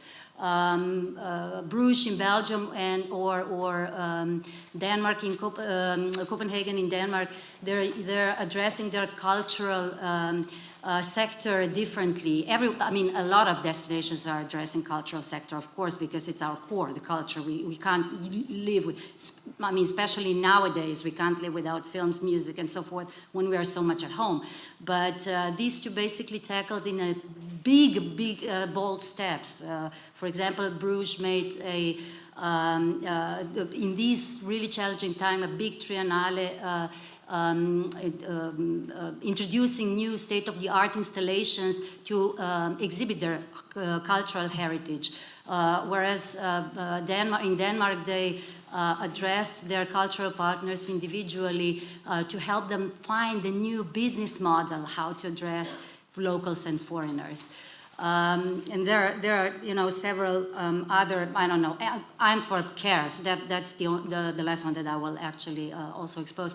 Antwerp Cares means that they introduce their caring principles in their branding, telling to the world, to the locals and to the foreigners, what do they care about? What should everyone who comes to them cherish and value? So basically the key is into asking locals to dance, because we actually were so far admitting them to the ball, but we didn't really asking them to dance. I really like that parallel. Mm-hmm. And this is...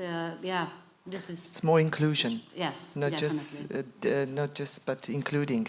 Ms. Audren, I'm just coming to you, and coming to you again with another elephant in the room. You are bringing together hotels, restaurants, bars, and cafes in 33 European countries. And we all know that the financial situation of those companies in the tourism industry is not at its best. They are suffering from the effects of the pandemic. The governments did helped, and we heard from a lot of examples how this help was shared. So what is your standpoint? How will this company financially go further, and what kind of support would they need in the future in order to reach that goal of the green and sustainable transition? Yeah, thank you very much, and good morning, everyone. It's a pleasure for me to be here as representative of this very wonderful and diverse business, which is hospitality. You were mentioning bars, restaurants, cafes. I also want to congratulate sincerely this hotel, the management and the staff, because they are demonstrating today, and I think we can be proud in the industry. We are demonstrating that we are perfectly capable of adjusting to the health condition situation, digital innovation, running hybrid meetings, and for everyone to share and enjoy. So that's really important, also a demonstration how our sector is continuously being brought in those change and this new expectation. So really it's important. Now, speaking today, and I've heard, and I think we've all hopefully experienced a nice summer, the ability to travel and to go to very nice places, but unfortunately, many companies still in Europe in the sector are closed or on survival mode. If you take some segment of our sector, nightclubs, I come from Belgium, where they might open on 1st of October only, and there are still a lot of uncertainties. So really, we have, and it may sound overdramatic, but let's be clear, it's really still a devastating situation for many companies, from small family-owned business to larger hotel chain. So I think clearly, and many of these companies, because I heard a lot about, of course, the situation pre-COVID, were investing, were viable companies, were creating jobs, were creating growth in their country, and they still can do that. But coming to your point, we need to help them a bit further. I think it's true that at European level, world level, and in many countries, support have been put in place to protect those business and the jobs they create. That's clear, and it worked. And in many across HOTREC membership, that has been very important. But somehow the recovery, the restart, and let's be clear, reopening an establishment doesn't mean recovery. It will take much longer, and I heard somebody, otherwise mentioning break-even, but at the end it's just surviving and making sure you maybe stop losing, and maybe 1 or 2 months of opening won't make up for the 5 or 6 months where you have to be forced to be closed. So really, I think the message is this sector can be really a part of the restart, the recovery for the good, can invest in sustainability, but certainly needs this extended support, and really because these companies are viable, but they need to survive to create that wealth. Marie, thank you very much, and thank you very much for really bringing it up again, that yes, we have to point it out. Many of them are closed. You bring up the nightclubs. I think that many of us did not visit them for a long time because they are closed, and those are the things that will have to be addressed. State Secretary, Ms. Seitz, I'm getting back to you, and I may be boring because I'm repeating the questions that I had for Luís, but I'm really trying to find an answer in it. And again, the main obstacles for travel and tourism are travel protocols. And again, I'm going to react to the no single tourism market, and maybe I would really like if you can share your point of view. How can member states and European Commission react better to unify those protocols? Those are the also main obstacles between us and the closed companies. It's because our mobility is limited. Yeah, those protocols, border protocols, are actually a tougher cookie than they seem to be. Each government could adopt different measures to help their companies in their home countries. That was actually the easier task. You just had to decide what and how to help them. But once you have more countries that all have their maybe a bit different look on how this COVID situation should be handled, then it's a much longer, it will be a longer process to unify the protocols. Last year, we were in a complete uncertainty how to travel from, let's say, Portugal to Slovenia. It was a nightmare. You didn't know we'll have to go to quarantine, in which country we'll have to go to quarantine. This year, much better, much easier, but we're still not there. I believe that in 2022, those protocols, at least in the European Union, will be unified completely. And this predictability for each one of us who will decide to travel to different countries will be much easier and simpler. But as we heard, when we talk about the rest of the world, exactly, this is still a challenge. Because of so many different situations in each country, and mostly measures are proposed by the health ministers, and they have primarily their main concern is to keep the public health their priority. And afterwards, we think about how people will travel from, let's say, Thailand to Slovenia or China and so on. So this is a problem in each and every country that we come from, and that will be a much tougher cookie. And I expect that to be, as it was said, also in 2020, still a problem. So we will have to depend on domestic guests, and when I talk domestic, I talk European single market. Yes. Having that also said, the share of domestic tourism in Europe grew from 55% in 2019 to 70% in 2020. So we may expect, if I understand correctly, that this is going to continue, at least for a while. I believe that the reality is that COVID and the coronavirus will stay with us forever, or at least for a very long time. So until we learn how to control it and live with it, this will be our reality. And as it looks right now, our reality will be that we will have to depend more than we used to on domestic tourists. Thank you very much. Going back to our digital panelist, Jane, I would like to refer to you. In terms of what Marie was saying and the State Secretary, we all need this transition towards a digital and sustainable. And the companies are at a poor financial situation. European Commission at beginning in 2020 estimated that we need 161 billion worth of investment in the green and digital transformation on the industries. So what has to be done from the perspective of governments and industry to facilitate this green and digital transformation? Can you really, try to communicate us the measures? What can we do in order to kind of step closer to this goal? Sure, and we've heard today, since the start of the crisis, there's been a lot of talk about building back better and this idea of a smart, greener digital transition so that we have a more sustainable and resilient sector in the future. And if we really mean this, if we really want to build forward better, as the expression goes, we need to ensure that the huge investments of time, money, resources by governments, but also by industry, are targeted for the future. And that's also important if we are to avoid the mistakes of the past, which have also been highlighted.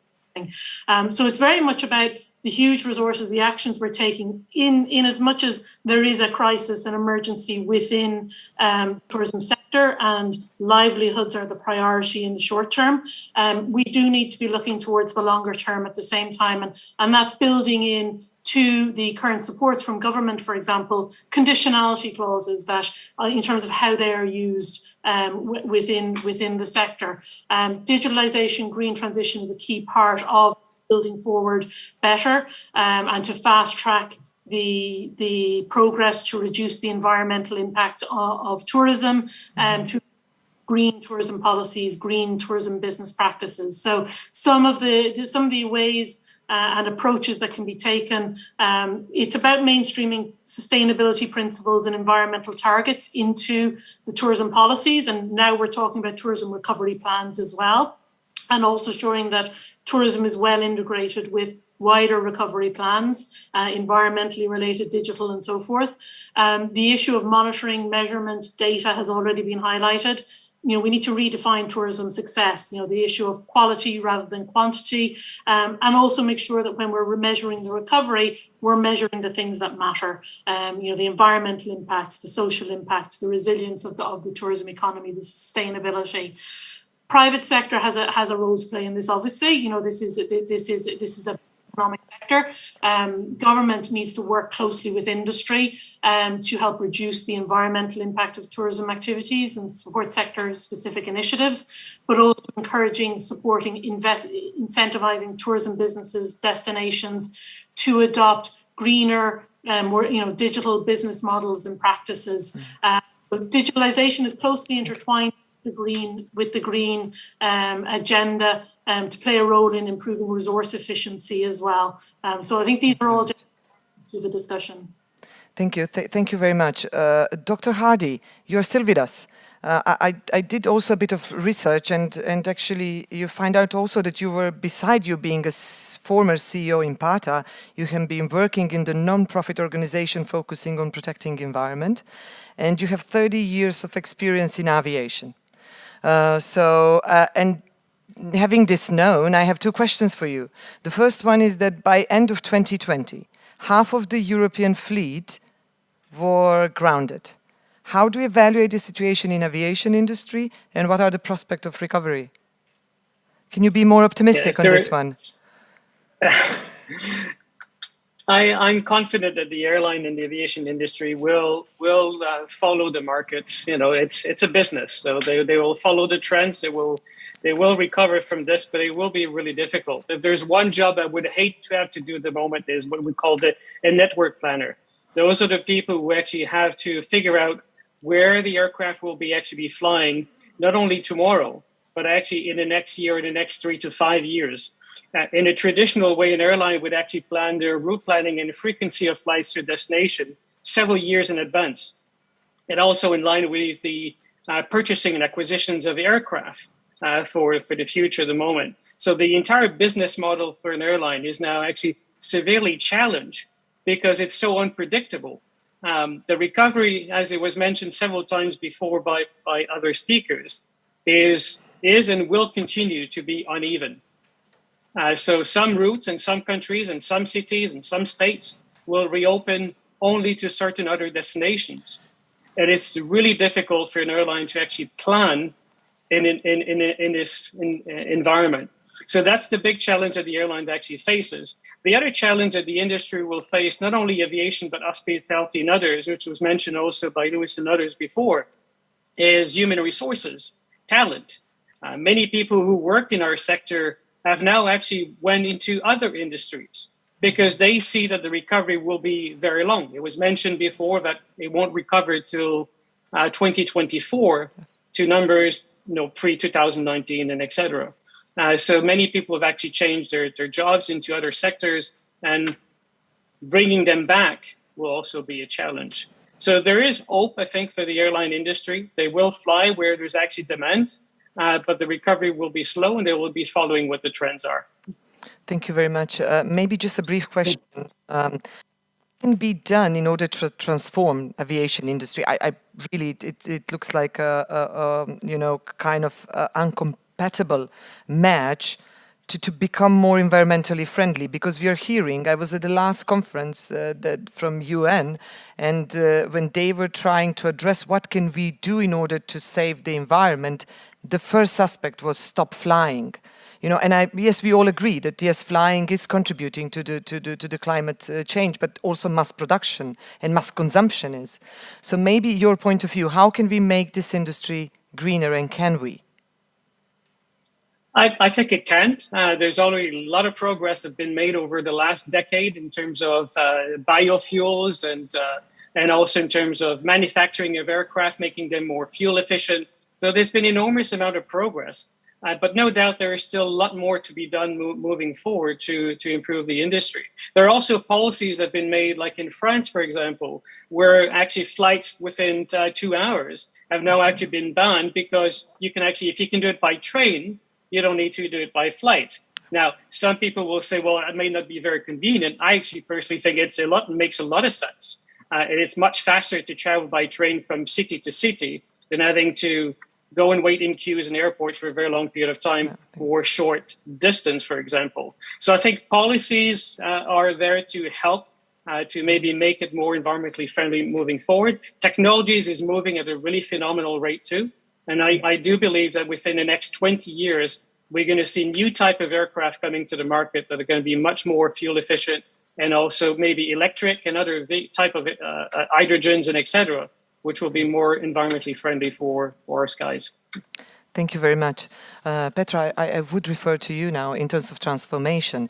We heard that we all have to transform and change, and this includes DMOs as well. And you're being a director of DMO and also leading the European Cities Marketing Organization gives you a great prospect in what is happening.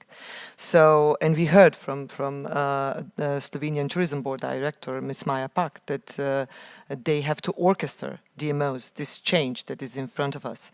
So, can you also be a bit more concrete and tell us what kind of transformations are in front of the DMOs at the moment for the future? DMOs always had challenges, and now we have a great opportunity to actually be heard, because these are two really, really big challenges in front of DMOs. First one is to introduce new practices and to bring everyone to the table, and the second definitely is to find the voice to be actually heard by all the stakeholders, because we are the ones who are unifying the stakeholders at the destination. We used to be, but now we are the ones who actually have to find a voice to be heard from all of them, because in the world of so many, in an uncertain world, when everyone has their own agenda, is really, really difficult to be in between. So the fact is that DMOs have to be more agile than we were in the past. And definitely to take this key role and become a scouts for new trends, and in this new how should I say, this new interest in sustainability and localization as opposed to globalization. Actually to advocate this new focus on localization itself. So, but it's easier said than done. Mm-hmm. And this is the biggest challenge. Like, I mean, we're talking about basically everything unknown. Today we know what the trends are showing, but how it will be, it's up to all of us, and DMOs are the first ones to have not only the vision, but the courage to lead that. And like I said, it's easier said than done, and I would actually appeal to all of my colleagues, especially here in Slovenia, because I love my country really a lot, but throughout not only Europe, to the world, to really, really have this courage and speak up. Thank you, Petra. Ms. Cardenas, I would refer to you now in terms of also this change that we are all discussing about. And you mentioned it before, that people mindset while travel have changed. We discussed this today. We travel closer to home. We tend to take longer holidays, which is good.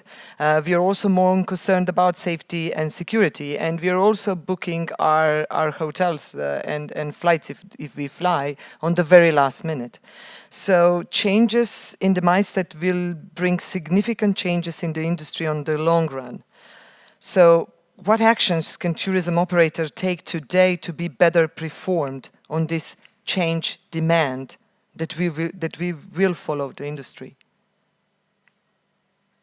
Yes, it's true that this crisis has probably helped us all to put things in perspective and to contextualize everything. And as the travel and tourism sector, we do have, I think, a unique opportunity to really rethink business models. It's been mentioned now that COVID has accelerated mainly two agendas, the digital one and the sustainability one, of course. So for sure, digitalization and technology will probably be a key pillar when looking into the future of the sector, and everything that is touchless, seamless, that would actually help the passenger, the traveler experience, and of course sustainability, meaningful sustainability. So it's a priority for consumers. It's a priority now for policymakers, of course, for industry, and we do have a big responsibility. So traveling more responsibly and making sure that when we travel, we have a positive impact in the community. We've mentioned this community engagement. I think it's crucial to keep that in mind. It's like a public, private, and community partnership, the PPCPs, as we like putting it. And so public awareness of the environment has increased, and consumers are thinking more about the environment since COVID, probably. Mm-hmm. So we are facing, as businesses, more scrutiny and for the environmental track record and the support. I mean, sustainability is very wide. It's also, we mentioned diversity, inclusion, and so these are really important aspects. And then, of course, something looking into the near future, safety and hygiene protocols. They have come to stay for quite some time. The Secretary of State mentioned it. We need to learn how to coexist with the virus, to live with the virus. And so we have seen great response at destination level in really implementing all these protocols, private sector as well. So I think all these together will certainly help. And as I said, we are actually now having the great opportunity of like building back better in a meaningful way and to really rethink business models. And if I may very briefly to what Mario was mentioning and the importance actually of trying to see how we really need to work together, public-private. We've been calling for this partnership since the beginning of the pandemic, and we're seeing Asia is closed down, very much closed down. Other areas and parts of the world are opened, and so we really need to see how mutual recognition. We are in a globalized world. This is a global business, and so we're really calling very strongly to really have to restart international mobility, and all this is going to help in the near future.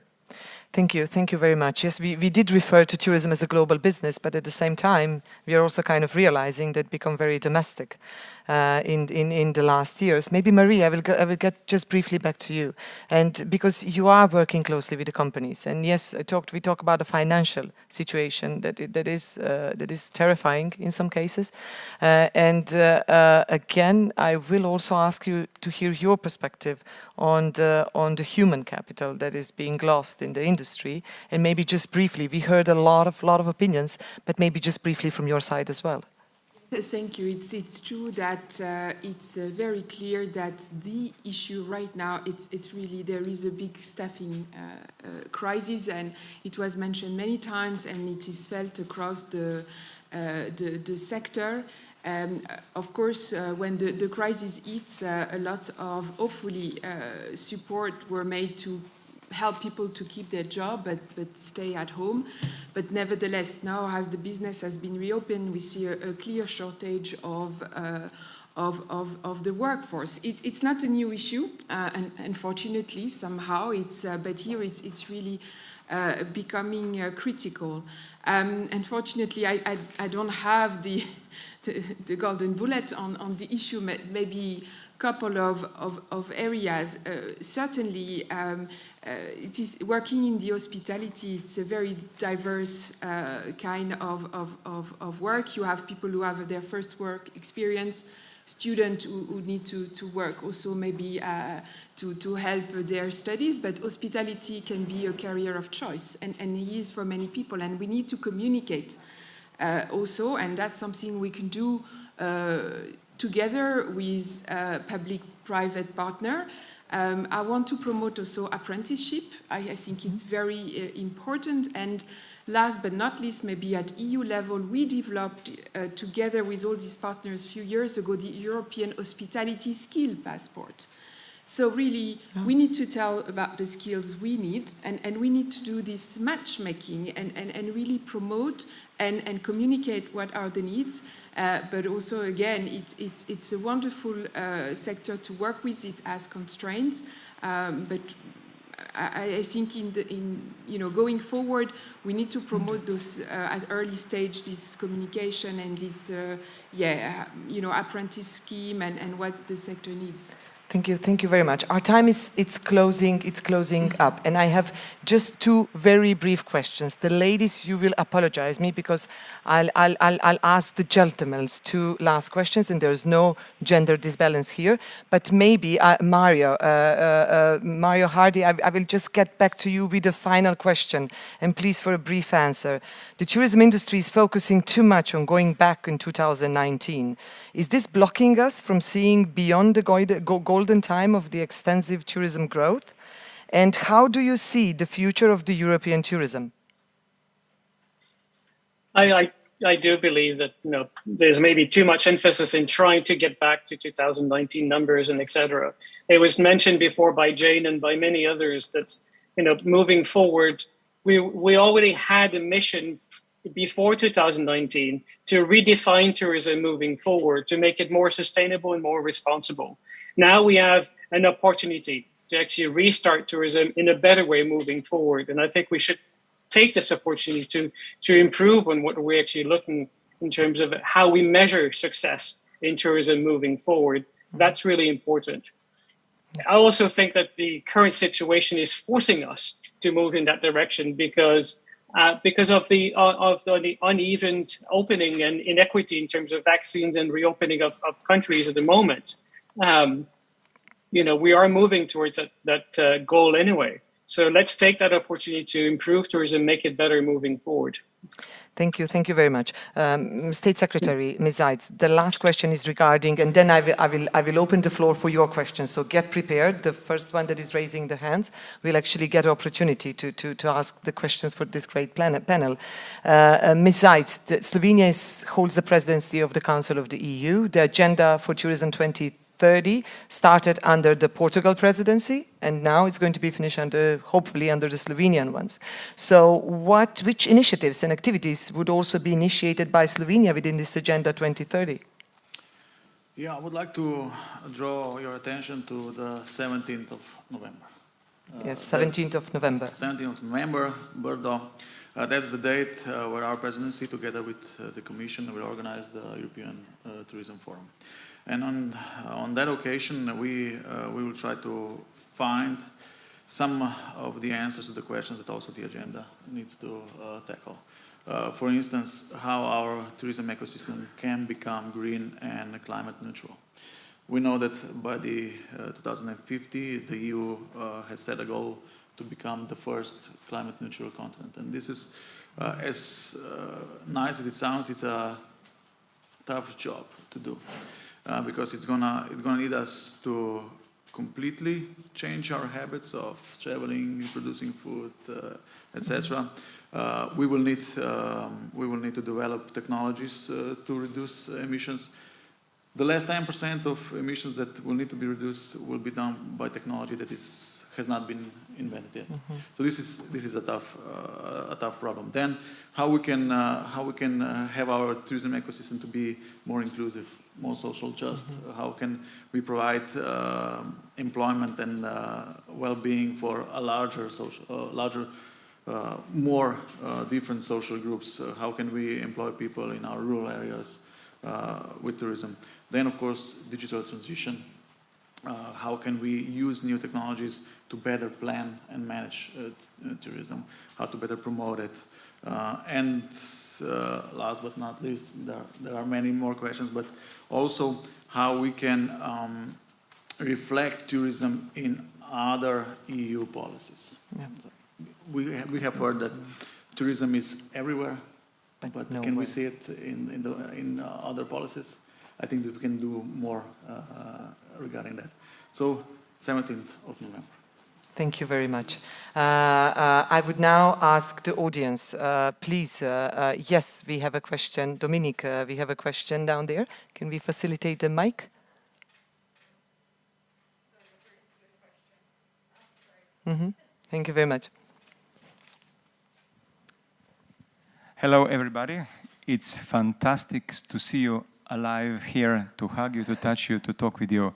And thank you, organizers, to have us the chance to be together. Thank you also all the speakers to sharing with us bright future of the tourism, which we believe in. Actually, I'm one of those who also during this Corona extended my skills. Although like the owner of the resort, also I'm specialized for the cleaning the dishes and all the activities like you in the reception. But the Corona gives us a chance and a moment that we can also redefine what the tourism is. And after 2 years, I can say of Corona that I see the bright future of the tourism. It's never better moment to make a step forward in developing tourism in Europe. I don't have doubts that the tourism will go up and come back. I have only one question, which I will kindly ask to maybe give us, share with us some good examples. Who will work in tourism? And especially, do we have any good practices how to involve or entertain the young millennials to join the tourism, the bright side of the tourism, and because we know the tourism is our people and the tourism is a lifestyle. So do we have worldwide any good practices how to work and how to step forward to this question? Thank you very much. Anyone would like to take this one? Alessandra, Luís, you're also invited. We may use a TikTok, but I don't think this is going to be enough, Dominic. So I'm asking the panelists who are going to try to answer this question?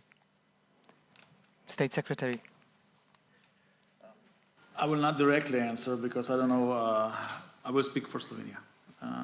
What we are preparing or what we are working on at our ministry regarding the problem of getting people interested in working in tourism. This problem is also the consequence of low added value in Slovenian tourism. And everybody knows when you work in tourism that this job is a hard-working job. It's a job that you need to love. So we are looking into directions. So one direction is how we can raise the added value so that it will be financially reasonable to get into this sector, and then how to promote it and make it really attractive for young people to decide to work in this area. And the third one is also that those parts of working in tourism that are not as pleasant as we would like them to be and can be replaced by new technology, how can we speed up this process so that all this will end up in making employment in tourism prettier.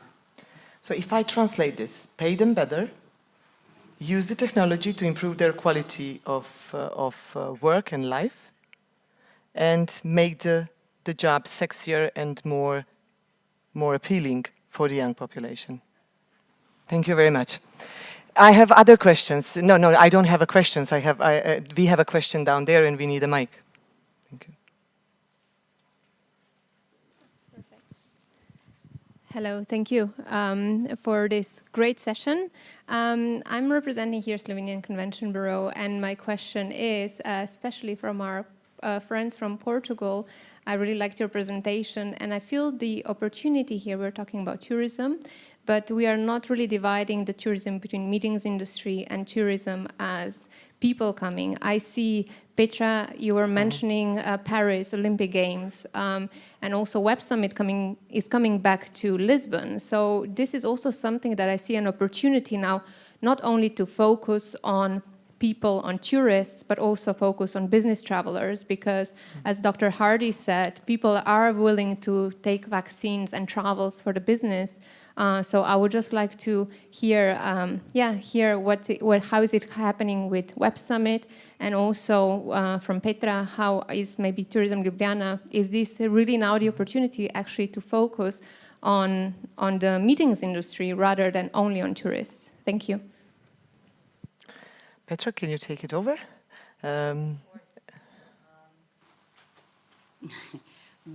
Business industry is definitely a part of tourism too. So, but the fact is that if I speak for Ljubljana, it's one of the main pillars in our strategy, and the same goes for the whole Slovenia. I know that it was also prepared that we should talk about the business meetings as well, and you were, if I'm not mistaken, up to bring what's his name? Bill Gates? Weren't you? Yes. Bill Gates who said that it should go to half. Well, people wouldn't listen as much to Bill Gates if it wouldn't be for business segments, so he should be more optimistic. Because, you know, we've always, I mean, once upon a time there were Silk Road, new continents explored and so forth, so this is nowadays called business tourism. And it's going to bounce definitely back, and we shouldn't be as pessimistic as some, or as it was last year constantly said and was starting to repeat this year, but it's now reducing. So business tourism is, we all know it's higher consumption, it's a longer length of stay, and it means healthier, strictly economy-wise, healthier part. So we should nurture it, but it's a part of tourism. You know, because we're all leisure tourists after a lot of us are leisure tourists after we finish business event. Thank you, Petra. Bill Gates said that business tourism go on half, and we all respectfully disagree with him. That's our message to Bill Gates. Before we finalize, Alessandra, you were raising the hands to try to answer this question. Here.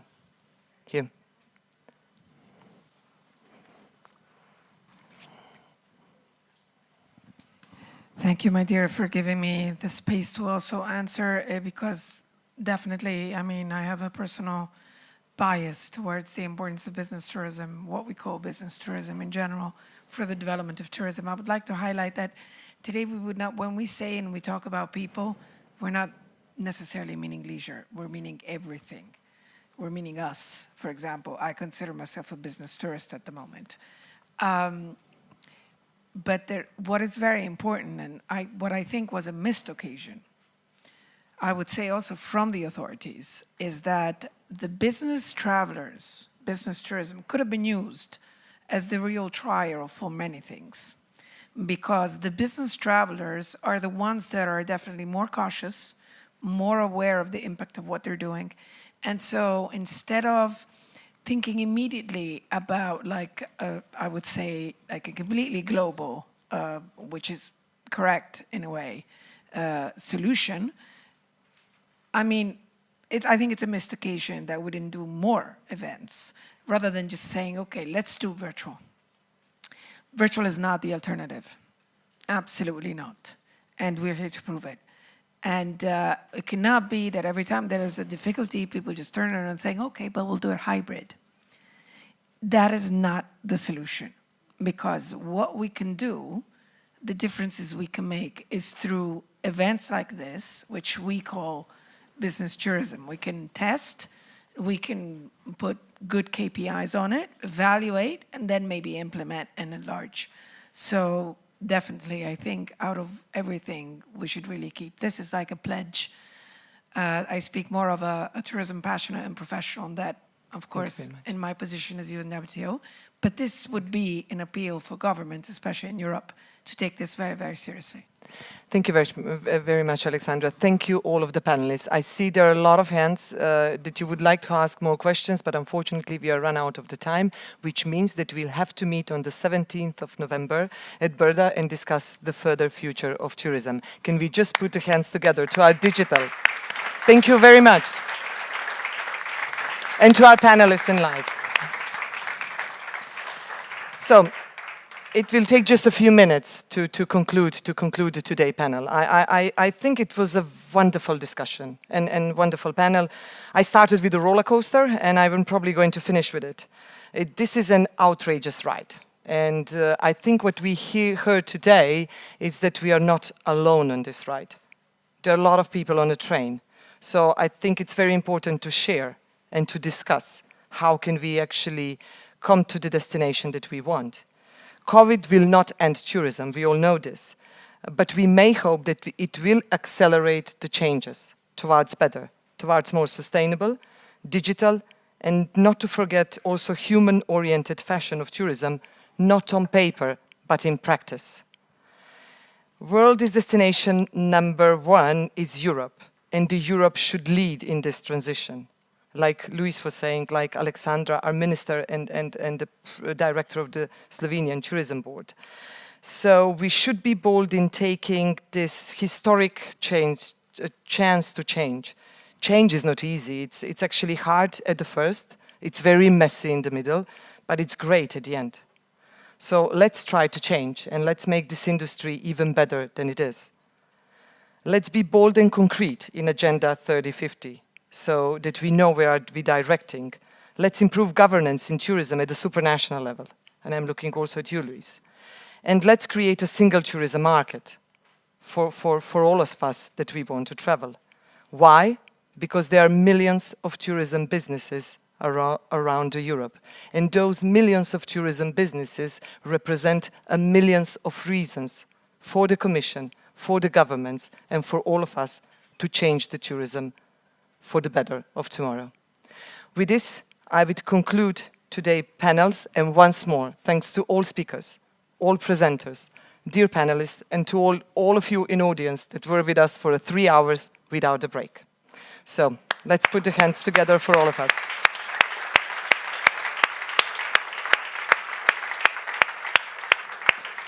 With this, we are closing the official session, and I'm the only thing between you and lunch now.